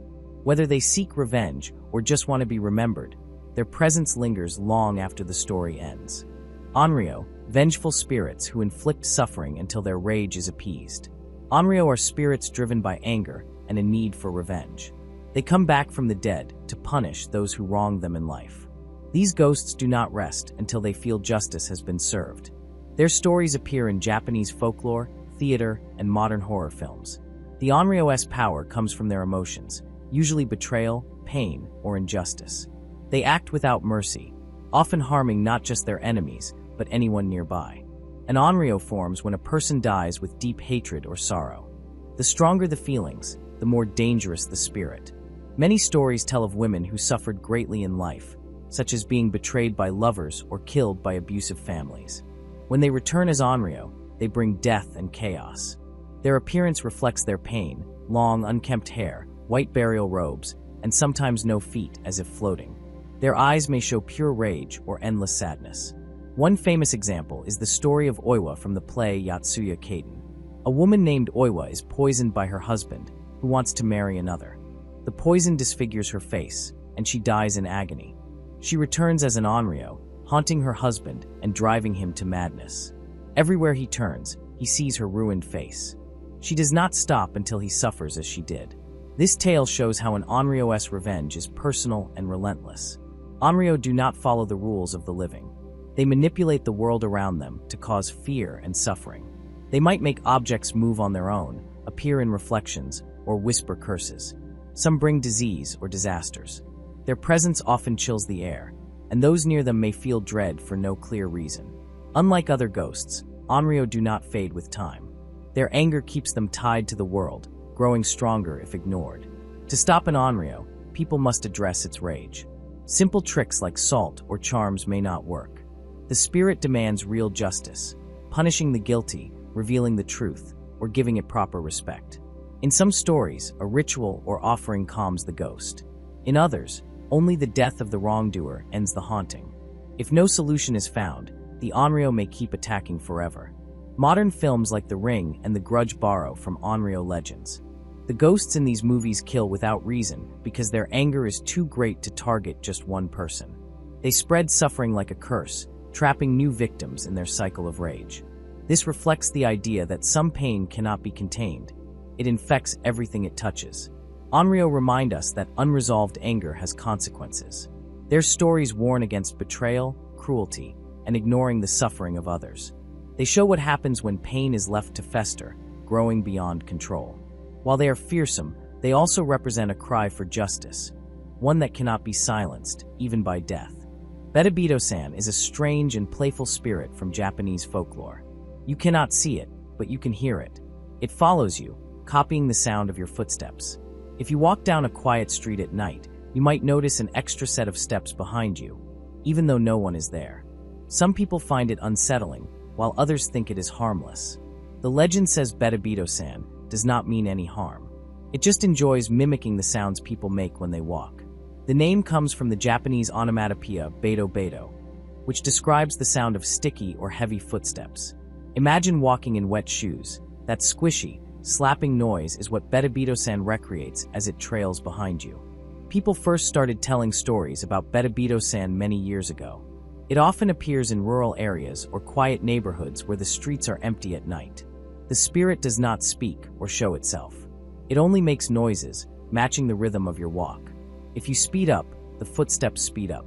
If you stop, the footsteps stop too. There is a simple way to make Betobeto-san go away. According to tradition, you just need to step aside and say, "After you, Betobeto-san." This polite gesture lets the spirit pass, and the footsteps will fade. Some say the spirit leaves because it got what it wanted, a little acknowledgement. Others believe it moves on because it no longer has anyone to follow. Not everyone who hears extra footsteps is dealing with Betobeto-san. Sometimes, the sounds come from echoes or tricks of the wind. But in Japanese folklore, if the steps match yours too perfectly, and if they stop when you stop, it is likely the invisible follower. The spirit does not seem dangerous. There are no stories of Betobeto-san hurting anyone. It does not grab people or whisper in their ears. It just walks behind them, unseen but heard. Some parents even use the tail to keep children from wandering alone at night. They say, if you stay out too late, Betobeto-san might follow you home. Betobeto-san is not the only spirit in Japanese folklore that plays with sounds. There is also the Kage-onna, a shadowy woman who mimics voices, and the Yamabiko, a mountain spirit that repeats shouts and calls. These beings are part of a tradition where sounds in empty places are given meaning. People in the past did not have scientific explanations for every noise, so they created stories to make sense of them. Modern life has changed how often people encounter Betobeto-san. Cities are noisier now, with cars, music, and crowds drowning out faint footsteps. But in quiet towns or mountain paths, some still claim to hear the spirit. A hiker might pause on a trail, thinking someone is behind them, only to turn and find nothing. A night worker walking home might catch the sound of an extra step, perfectly in time with their own. The story of Betobeto-san shows how folklore turns small, unexplained things into something more. A simple noise becomes a spirit with habits and rules. The tale also reflects Japanese culture, where politeness matters. Even with something as odd as an invisible follower, the solution is to be respectful. Saying, "After you," is enough to make it leave. Some people wonder if Betobeto-san is real. Most see it as just a story, a fun way to explain strange noises. But for those who have heard footsteps with no source, the legend feels a little more alive. It reminds us that the world still has mysteries, even in small things like the sound of walking. The spirit does not appear in every region of Japan. Some areas have their own versions of similar beings. In other places, the idea of a follower who copies sounds is unknown. This makes Betobeto-san a local legend, tied to specific traditions and experiences. If you ever find yourself walking alone at night and hear an extra set of footsteps, you might think of Betobeto-san. You can test the old method, step to the side, and offer the spirit the path. Whether the sound stops or not, the story lives on, a small piece of folklore that turns an ordinary moment into something strange and memorable. The tale also makes people pay attention to their surroundings. In a busy world, few notice the sounds of their own footsteps. But stories like this one bring back that awareness, if only for a moment. You listen closer, wondering if something is there, just out of sight. Betobeto-san does not have a deep moral or hidden meaning. It is not a lesson about fear or caution. Instead, it is a reminder that the world can be playful, even in its mysteries. A spirit that copies footsteps is more funny than frightening, more curious than dangerous. The next time you walk somewhere quiet, pay attention to the sounds around you. Listen for echoes, for the rustle of leaves, for the distant noises of life. And if you hear an extra step behind you, remember the old stories. It might just be Betobeto-san, keeping pace with you, unseen but heard. The tenome is a ghost from Japanese folklore. It is blind, but it has eyes in the palms of its hands. It feels its way toward its prey, using its hands to see. The image is unsettling. A creature with empty eye sockets and staring eyes embedded in its palms, reaching out in the dark. This yokai, or supernatural being, is not as well known as others like the kappa or the tengu, but its design is memorable. Imagine walking down a narrow path at night. The trees press close, and the moonlight barely reaches the ground. You hear rustling, but when you turn, nothing is there. Then, from the shadows, a figure emerges. Its face is smooth, with no eyes, just blank skin where they should be. Its hands are outstretched, and in the center of each palm, a wide, unblinking eye locks onto you. The tenome moves slowly, but it does not need speed. It is patient. It follows the sound of breathing, the crunch of leaves underfoot. If you run, it listens. If you hide, it feels the air for your warmth. The eyes in its hands never close. They swivel, taking in everything, even as the rest of its body remains still. Legends say the tenome was once human.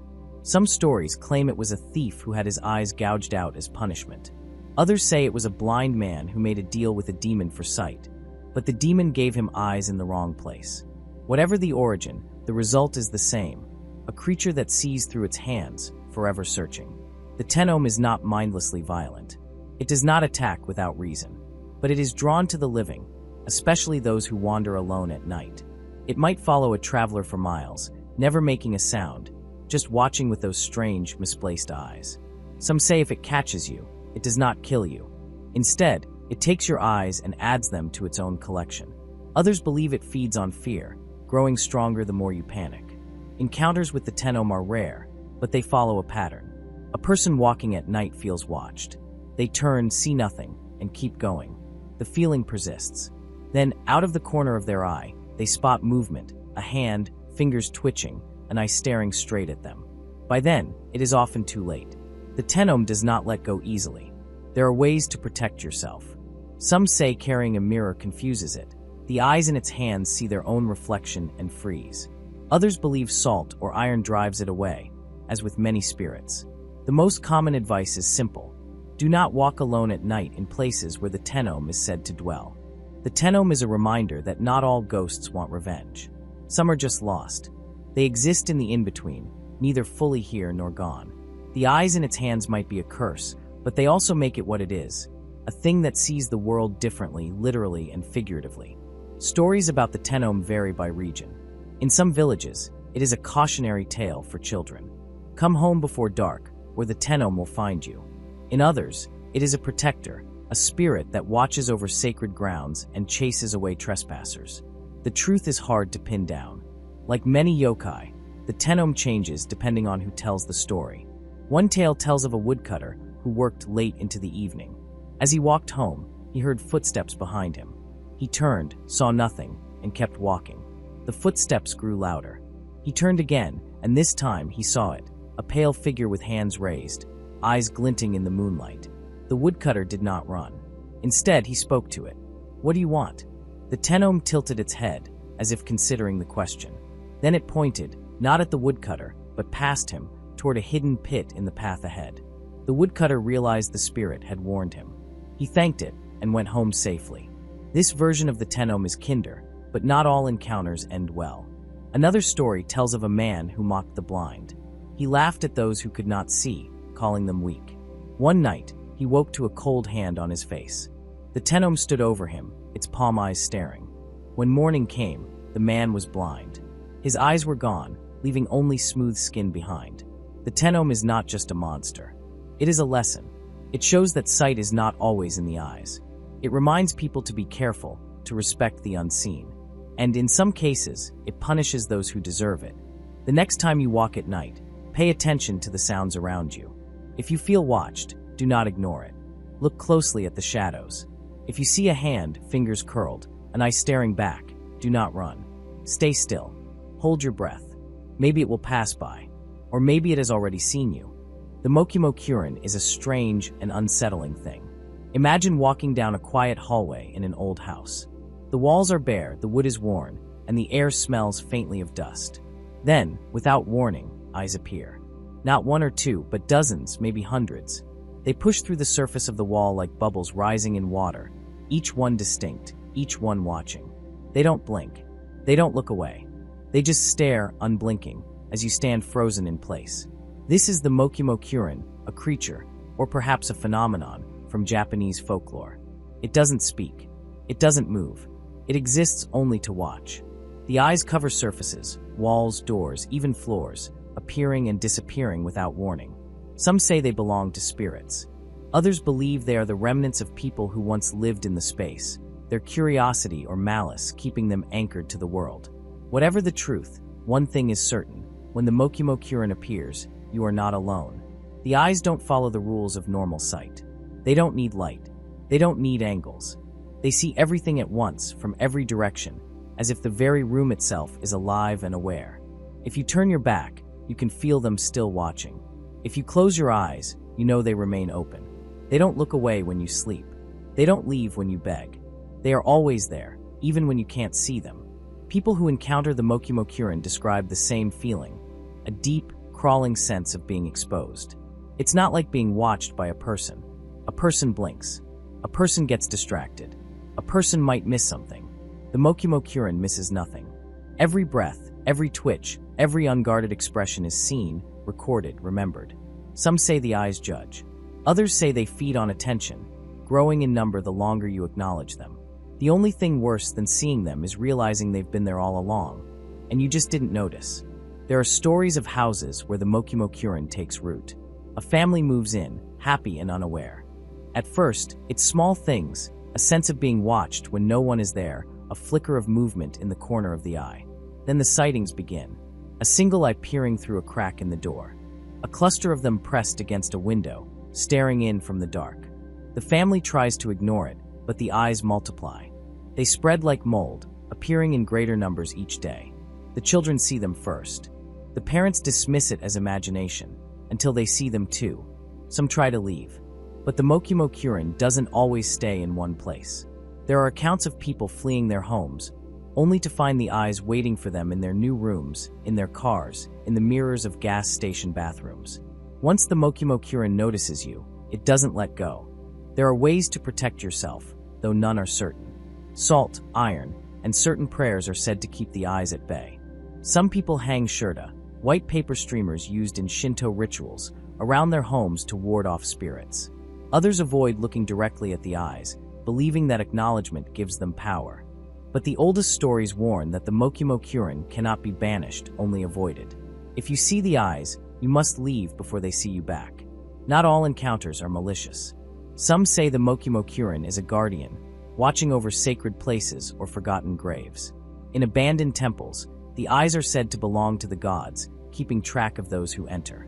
In old inns, they might be the lingering presence of past guests, their curiosity outlasting their lives. But even then, there is something unnatural about being watched by something that doesn't breathe, doesn't age, doesn't tire. The worst part is the silence. The eyes don't make a sound. There's no rustling, no whispers, no indication of movement. They simply exist, observing without comment. You could scream, and they wouldn't react. You could break down, and they wouldn't look away. They are patient in a way that only something outside of time can be. People who live with the Mokumo-kurin for too long start to change. They become paranoid, flinching at empty corners. They stop sleeping, afraid of what might watch them in the dark. Some report hearing things, faint, wordless murmurs that come from nowhere. Others say the eyes start appearing in their dreams, multiplying until their whole world is nothing but staring pupils and unblinking lids. There is no known way to destroy the Mokumo-kurin. Fire doesn't touch them. Paint doesn't cover them. They fade only when they choose to, slipping back into the walls like they were never there. But they always return, and each time, there are more of them. The only comfort is that the Mokumo-kurin rarely interacts. It doesn't reach out. It doesn't touch.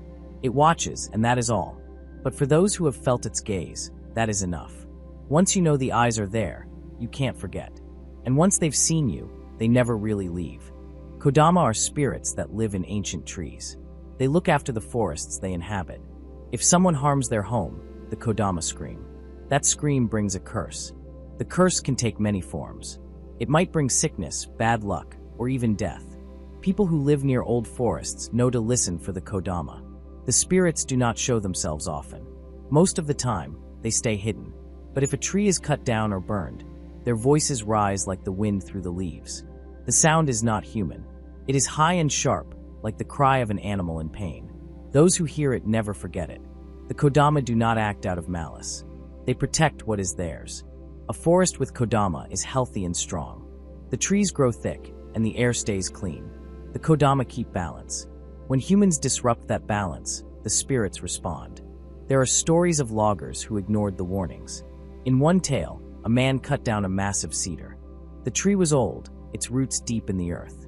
As his axe struck the trunk, a wail echoed through the woods. The other workers ran, but the logger laughed. He called it the wind. The next day he fell ill. His skin turned gray, and his hands stiffened like wood. By the week's end, he could not move. His body became part of the forest floor. Not all curses are so quick.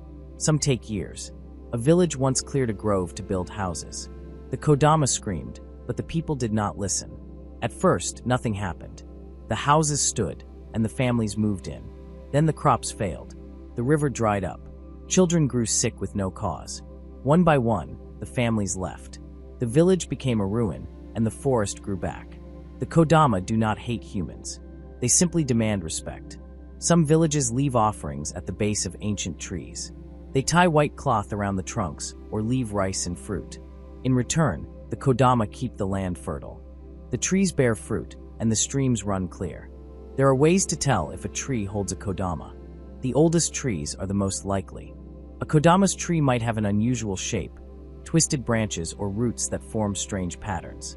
Some say the bark feels warmer than it should. Others claim the leaves whisper, even when there is no wind. A woodcutter who knows the signs will avoid those trees. He marks them with rope, or paint so others know not to touch them. Wise leaders teach their people to do the same. They tell the old stories so the young understand. The Kodama are not monsters. They are guardians. Modern life makes it easy to forget them. Machines cut through forests fast. Cities spread, and the old ways fade. But the Kodama remain. Their voices still rise when the trees fall. The curses still come. Some say the Kodama are growing quieter. There are fewer ancient forests left. The spirits weaken with their homes. But in the deep woods, where the oldest trees stand, their power holds. The wise still listen. The foolish learn too late. The Kodama do not bargain. They do not forgive. They protect what is theirs, and they punish those who break the balance. The forest is alive. The Kodama are its voice. The new is a strange creature from Japanese folklore. It has the head of a monkey, the legs of a tiger, and the tail of a snake. This mix of animal parts makes it a chimera, a type of mythical beast made from different creatures combined into one. The new is known for its eerie cries and its ability to bring bad luck or disaster. People in ancient Japan feared the new because it often appeared at night. Its strange shape and unsettling sounds made it a thing of nightmares. Some stories say the new could shapeshift or hide in dark clouds. When it flew, it brought storms or sickness. Because of this, the new was seen as a bad omen, a sign that something terrible was about to happen. One famous tale about the new comes from the 12th century. Emperor Kono of Japan fell ill, and no one could figure out why. Every night, a dark cloud would hover over the palace roof, and strange noises would keep the emperor awake. His advisors believed a new was causing the sickness. They called for a skilled archer named Minamoto no Yoramesa to deal with the creature. Yoramesa waited on the palace roof with his bow. When the dark cloud appeared, he heard the new's cry. He shot an arrow into the cloud, and the creature fell to the ground. With the help of his servant, who finished the new off with a sword, Yoramesa saved the emperor. The story made Yoramesa a hero, and it became one of the most well-known legends about the new. The Nu's appearance is as unsettling as its reputation. The monkey head gives it a human-like face, but the tiger legs and snake tail make it clearly unnatural. Some descriptions say its body is like a tanuki, a raccoon dog, or a Japanese badger. Others claim it has the scales of a dragon. The mix of features makes it hard to pin down, adding to its mystery. In Japanese art, the Nu is often shown as a dark, shadowy figure. Paintings and woodblock prints depict it lurking near temples or castles, its long snake tail coiled around trees. Some artists draw it with wings, suggesting it can fly. The creature's eyes are usually wide and glowing, full of mischief or malice. The Nu is not always evil. Some stories say it is more of a trickster than a true monster. It might play pranks on travelers or lead them astray in the forest. Other tales describe it as a guardian of certain places, attacking only those who disrespect the land. But most often, the Nu is a bringer of misfortune, a creature to be avoided or defeated. Modern interpretations of the Nu keep its eerie nature alive. It appears in video games, manga, and anime, often as a boss enemy or a mysterious spirit. Some stories reimagine it as a cursed human or a ghost seeking revenge. The Nu's ability to change shape makes it a flexible figure in fiction, able to fit different roles depending on the story. The Nu's legend reflects old fears of the unknown. In ancient times, people blamed strange illnesses or disasters on creatures they couldn't understand. The Nu became a way to explain the unexplainable. Its mixed body parts symbolize chaos, a breaking of natural order. By giving a name and shape to their fears, people could confront them, just like Yurei did when he shot the Nu from the sky. Even today, the Nu remains a part of Japanese culture. Festivals and plays sometimes feature the creature, and its image is used in charms to ward off bad luck. The story of Yurei and the Nu is still told, a reminder that courage and skill can overcome even the strangest dangers. The Nu is more than just a monster. It is a symbol of fear, mystery, and the power of stories to make sense of the world. Its legend has lasted centuries, changing with the times but always keeping its eerie charm. Whether as a villain, a trickster, or a warning, the Nu continues to haunt the imagination. The Oshiroi-baba is a ghost from Japanese folklore. She is an old woman who carries white powder and uses it to turn people into dolls. The name Oshiroi-baba translates to powder granny or white powder old woman. She appears harmless at first, just an elderly lady with a pale face. But her true nature is far more sinister. She often targets young women or children. When she finds a victim, she offers to apply makeup. If the person agrees, she dusts their face with her powder.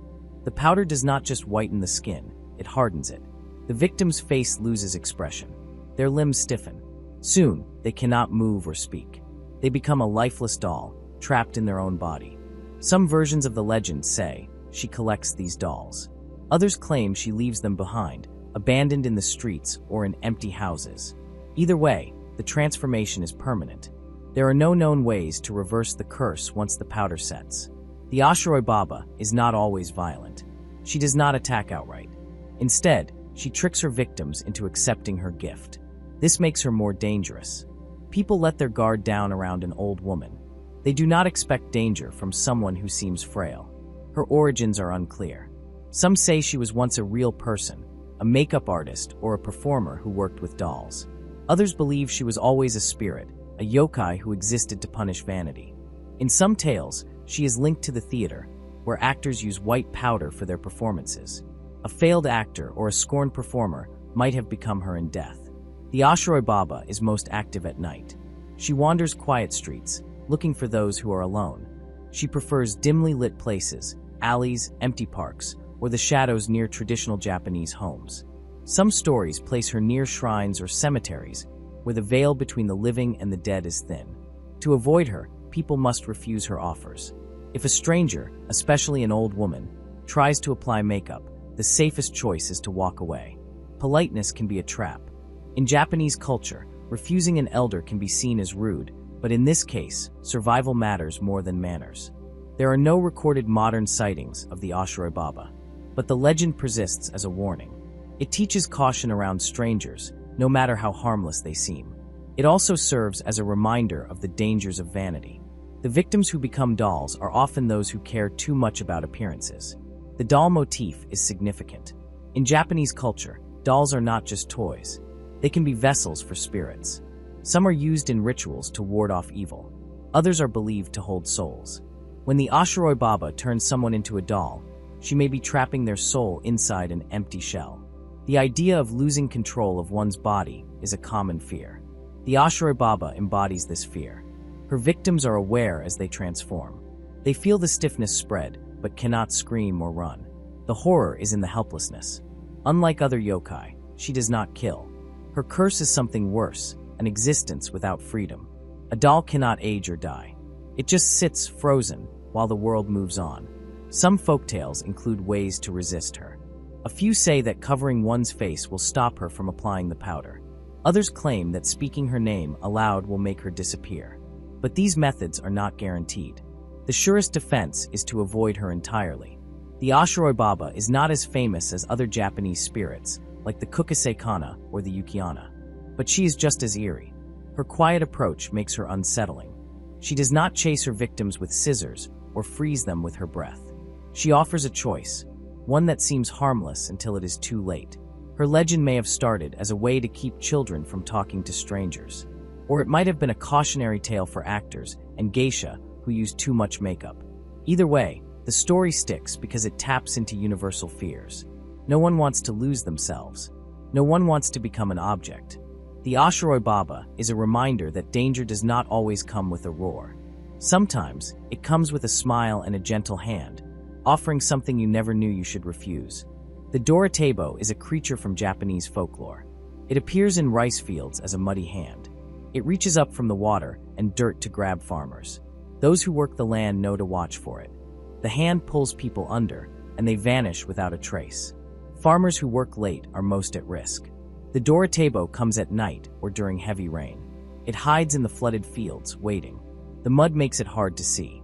A worker might step near the edge of a flooded paddy. The hand shoots up, fingers caked in wet soil. It clamps around an ankle or wrist. The grip is strong. The farmer struggles, but the mud drags them down. The field swallows them whole. Some say the Dorotebo is the spirit of a dead farmer.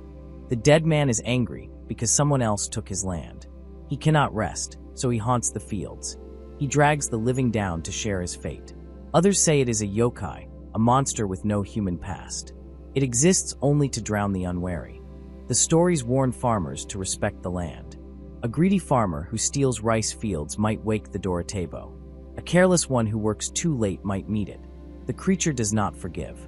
It does not bargain. It only pulls. There are ways to avoid the Dorotebo. Farmers mark the edges of their fields with charms. They tie paper prayers to bamboo poles.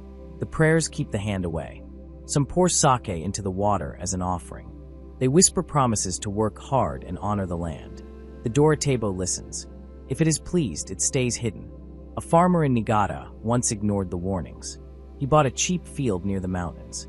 The neighbors told him the last owner disappeared.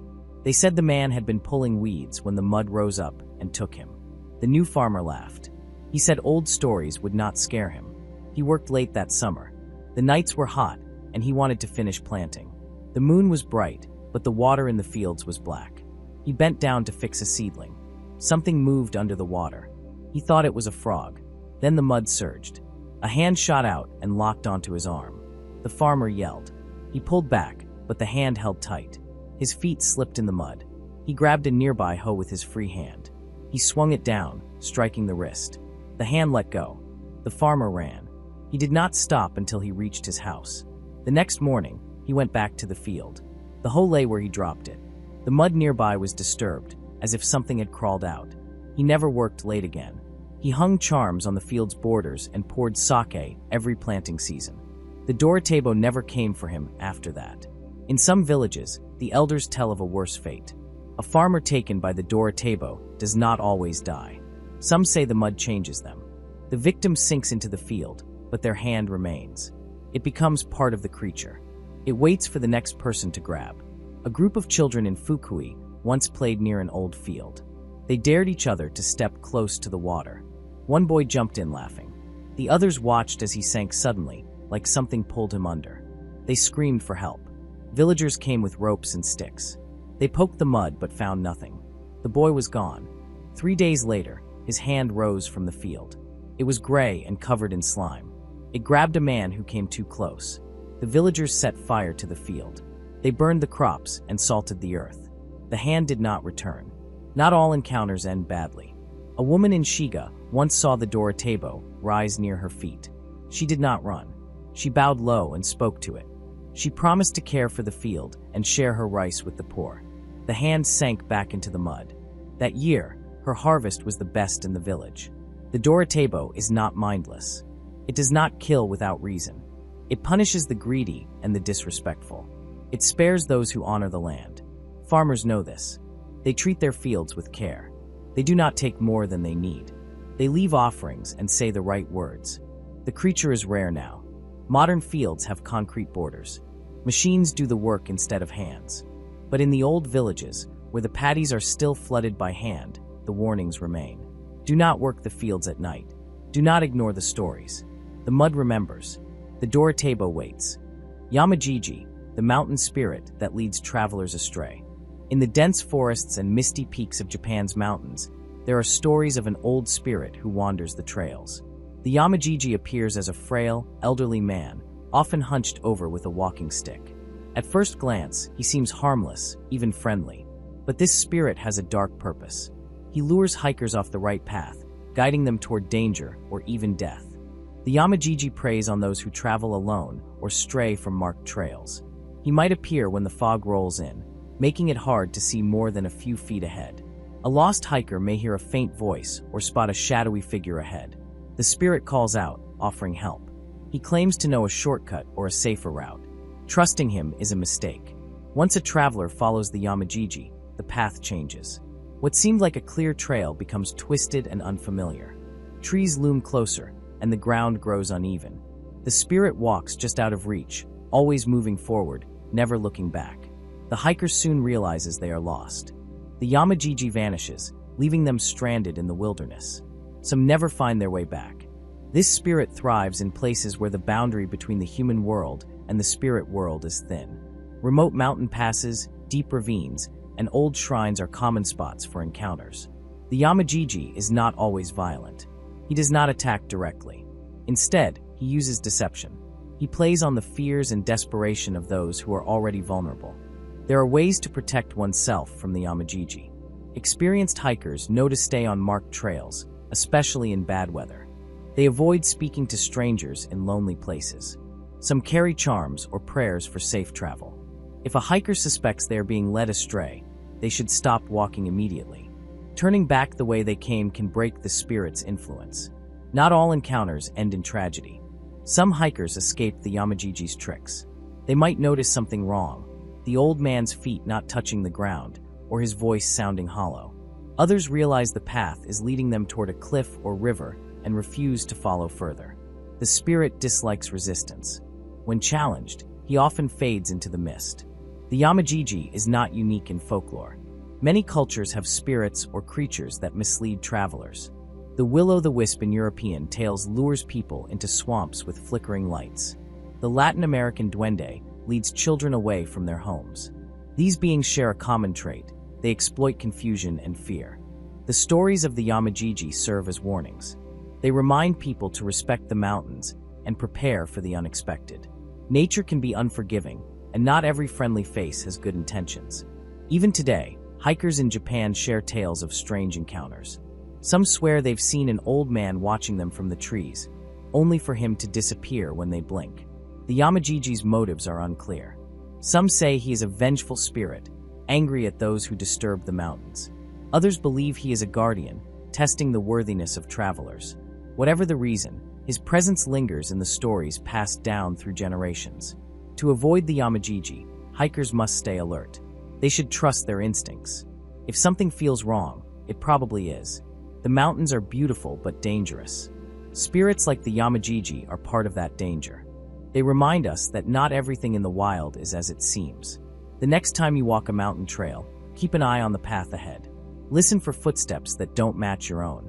And if an old man offers to guide you, think twice before following. The Yamajiji is waiting, and his help comes with a price. Yurei, the bean-washing ghost of doom. In Japanese folklore, the Yurei is a strange and unsettling spirit. It appears near rivers or streams, often at night, washing red beans. The sound it makes, a rhythmic swishing and scrubbing, carries a warning. Those who hear it know something bad will happen. The Yurei does not attack or chase people. It does not need to. Its presence alone is enough to spread fear. The Yurei is not like other ghosts. It does not seek revenge or linger due to unfinished business. Instead, it exists as a sign, a natural part of the world's hidden dangers. People who encounter it rarely see it clearly. It stays in the shadows, hunched over the water, focused on its task. The red beans it washes are small and dark, like drops of blood in the current. The sound of the beans rubbing together is distinct, a dry rustling that cuts through the silence. No one knows why the Yurei washes beans. Some say it is a punishment, a never-ending chore for a past misdeed. Others believe the beans themselves are cursed, carrying bad luck to those who hear them. Whatever the reason, the message is clear. If you hear the Yurei at work, trouble is coming. It might be small, a lost item, a broken tool. Or it might be life-changing, an illness, a death in the family. The Yurei does not specify. It only warns. Stories about the Yurei vary, but they all share the same sense of dread. In one tale, a farmer walks home late at night after selling his crops. He takes a shortcut along the riverbank, eager to get back to his family. As he walks, he hears a strange noise, shk, like something being scrubbed in the water. He stops, peering into the dark. There, just beyond the reeds, a figure kneels by the river, its hands moving in slow circles. The farmer feels a chill. He knows the stories. He turns and runs, but the next day, his youngest child falls ill with a fever that does not break. In another account, a group of friends camp by a stream during a festival. They laugh and drink, ignoring the old warnings about the river after dark. As the night deepens, one of them hears a faint scraping sound. He jokes about ghosts, but his smile fades when the noise grows louder. The others hear it too, shk, steady and relentless. They pack up quickly and leave. The next morning, one of their homes burns down. No one is hurt, but the family loses everything. The Yurei does not always bring disaster. Sometimes its warnings are minor. A traveler hears the sound and delays his trip, avoiding a bandit attack. A fisherman stays home after the noise keeps him awake, missing a storm that would have sunk his boat. The Yurei is not evil.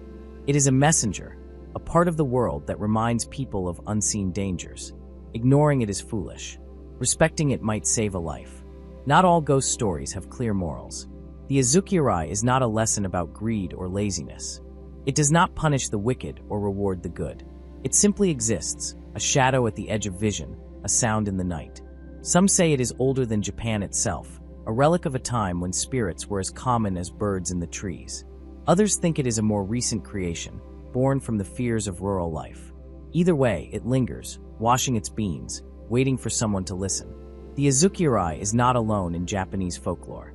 There are other spirits tied to specific actions or sounds. The Ubume cries like a woman in labor, mourning the child she lost in childbirth. The Kuchisake-onna covers her mouth, asking if she is beautiful before revealing her slit grin. But the Yurei is different. It does not interact.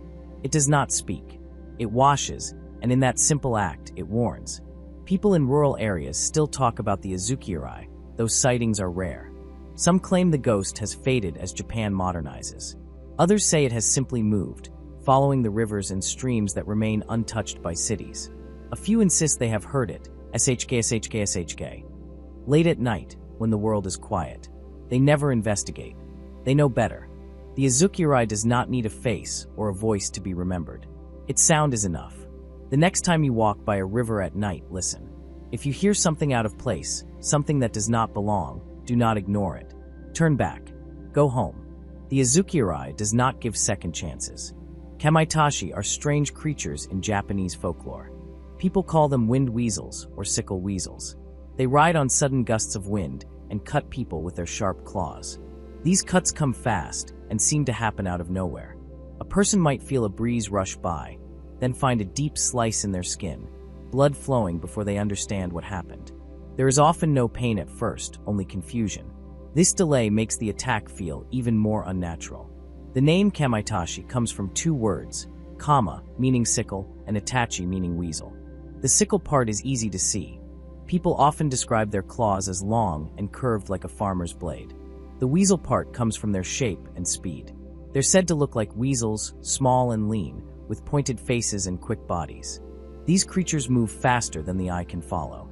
In some stories, they aren't even visible at all. Just the wind is there, and then the damage is done. In older times, people in rural Japan tried to explain strange injuries with the kamaitashi. Imagine someone walking through a field on a windy day. The wind picks up, swirling around in a sharp, cold burst. They feel it pass, then look down and see a gash across their leg. No one else is around. There's no weapon, no animal, no accident they can point to. Something cut them, and the only thing they felt was the wind. The kamaitashi made sense to them. It gave a name to the unseen danger. Some legends say kamaitashi come in groups of 3. Each one has a role in the attack. The first knocks the person down. The second slashes them with its claws. The third applies a salve that stops the bleeding. This part is odd. It seems almost kind. They don't want their victim to die, just to suffer. This idea adds to their strange character. They hurt, but they also heal. They're not just evil. They play with people, like cats playing with mice. Other versions of the story leave out the healing part. In these, the kamaitashi are cruel. They cut for fun or out of spite. They use the wind as their weapon. Wherever the wind can go, they can strike. In this way, they become a symbol of danger from the natural world. Wind is common and harmless most of the time, but now it holds a hidden threat. The kamaitashi give that threat a face. They are tied to mountain regions, especially places where sudden winds sweep through narrow paths and valleys. These winds are fast and often cold. They whip around corners and down slopes, strong enough to knock a person off balance. People walking alone in these areas might trip or fall, and if they come back with strange cuts, the kamaitashi take the blame. There's even a belief that they ride on toyako, small, spinning gusts like dust devils. These whirlwinds seem playful, but when kamaitashi ride them, they become dangerous. Some people believe kamaitashi aren't spirits at all, but yokai, creatures with bodies that just live in ways we don't see. In this version, they hide in the wind, but they're real and physical. They may even have dens or homes high in the mountains, where no one can reach. Others think they're more like ghosts or nature spirits, not made of flesh, but something else. They're part of the wind itself, not just hiding in it. There's also an idea that the kamaitashi are born from people's pain and fear. Maybe someone felt a strange breeze during a moment of grief or shock. They thought they saw something in it, something sharp and alive. They told someone. That person told someone else. Over time, the story grew into a creature. Now, when people feel the same type of wind, they expect the kamaitashi. And maybe that belief keeps the legend alive. Modern sightings still happen. People say they felt a cut while walking in the wind. Doctors might say it was a scrape, or a piece of sharp grass, or a jagged rock. But not everyone accepts that. Some insist they felt nothing until the cut appeared. No pain, no pressure, just wind. Some even claim they saw a flash of something, a gray blur, a glint of silver claws, a pair of yellow eyes, and then it was gone. These stories don't happen often, but they keep the kamaitashi in people's minds. There are also stories of people trying to summon or control them. These don't usually go well. The kamaitashi don't follow commands. They aren't like pets or tools. They show up when they want to. If someone tries to use them, the blade might turn against its master. In these stories, the summoner ends up cut, humiliated, or worse. In art, kamaitashi are shown with fierce eyes and narrow, twisting bodies. Their claws are long and curved, ready to slash. Some drawings show them running along the tops of trees or skimming across snowy ground, riding the wind like a surfer on a wave. In others, they appear as shadows in a gust, their forms just visible in the swirling air. They are fast and light, leaving nothing but red lines in their wake. In pop culture, kamaitashi sometimes show up in anime, games, and manga. They're often linked with wind-based powers or stealth. A ninja character might have a kamaitashi-style move, a fast, invisible slash that cuts before anyone sees it coming. These ideas keep the creature fresh and exciting for new audiences, even if the original fear behind the legend fades with time. But when the wind picks up and a sudden chill runs down someone's back, it's easy to remember the kamaitashi. It's easy to believe that something sharp and silent might be riding that breeze, watching, waiting, and ready to strike. The shirime is a strange and unsettling ghost from Japanese folklore. It looks like an ordinary person at first, but it has one shocking feature. Where its backside should be, there is a huge staring eye. When the shirime finds a victim, it turns around, drops its pants, and flashes its grotesque eye-covered rear end. The sight is so horrifying that the victim freezes in terror, unable to move or look away. The shirime does not harm people physically. Instead, it relies on shock and fear. Imagine walking down a dark road at night. A stranger approaches, seeming normal. Then, without warning, they turn around and reveal their true form. The sudden sight of a giant I were no I should be is enough to make most people panic.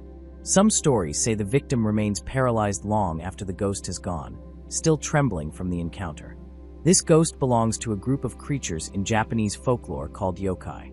Yokai are spirits, monsters, or strange beings that often play tricks on humans. Some are harmless, while others are dangerous. The shirime falls somewhere in between.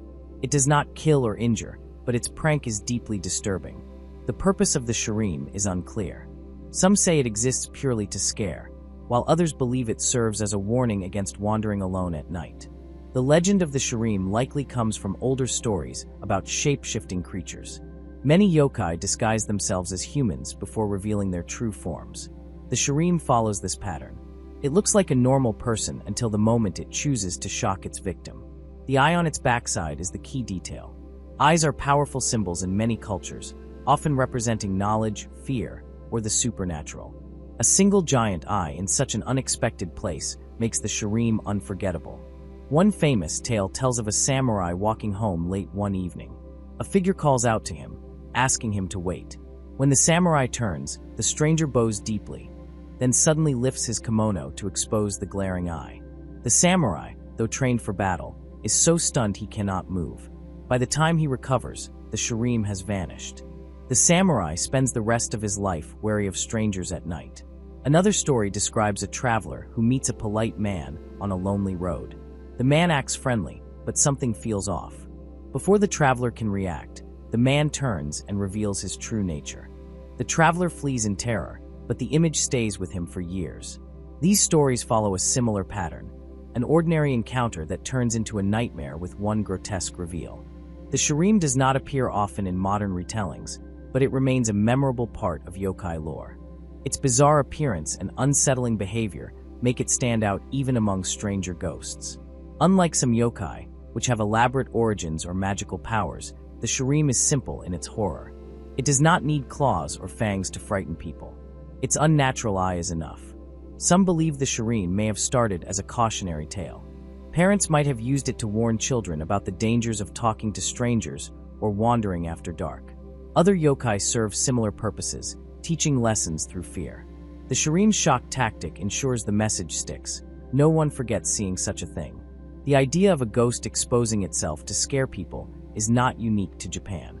Many cultures have stories of spirits that use shock or disgust to frighten humans. What makes the shirime different is its specific, bizarre detail. A ghost with an eye in its palm or forehead is strange enough, but placing it where no eye should be takes the horror further. It twists something familiar into something deeply wrong.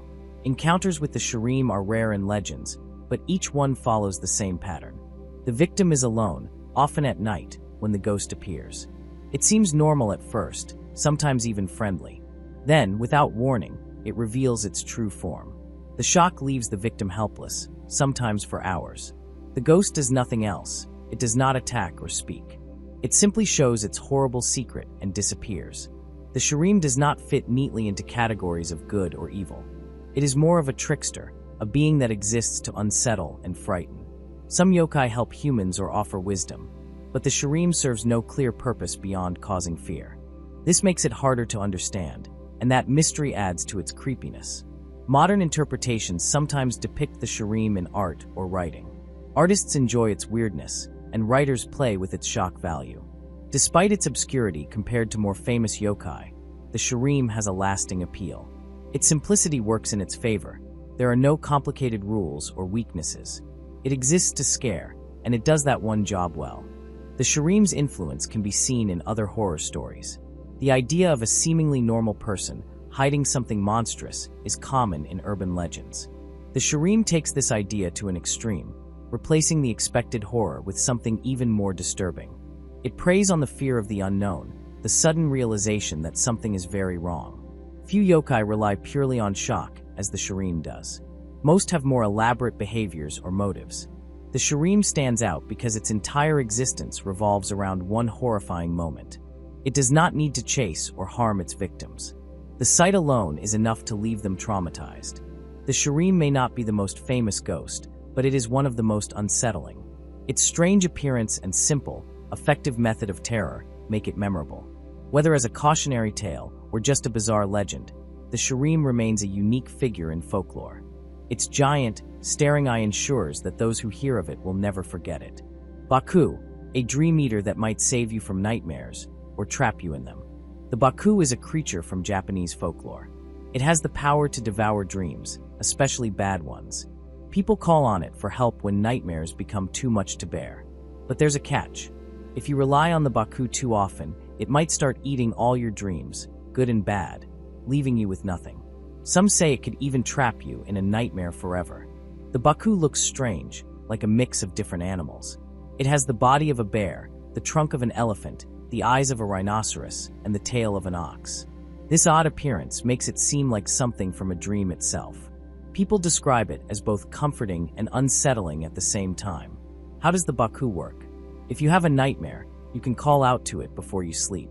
You might say, *Baku, come eat my bad dreams. * if the baku hears you, it will slip into your dreams and swallow the nightmare whole. When you wake up, you won't remember the terror that gripped you in the night. But if you call the baku too many times, it grows hungry. It starts taking more than just the bad dreams. Soon, you might wake up with no dreams at all, just a blank space where your imagination should be.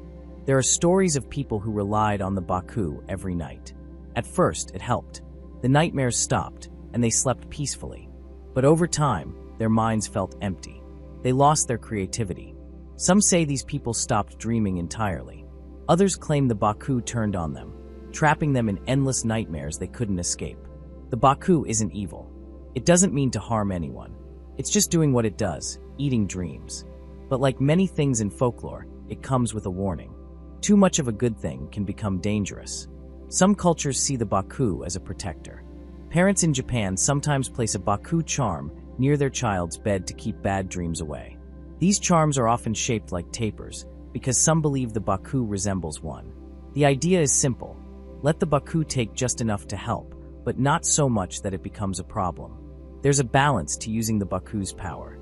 Call on it when you truly need it, but don't make it a habit. Nightmares can be terrifying, but they also serve a purpose. They help us process fear, stress, and hidden worries.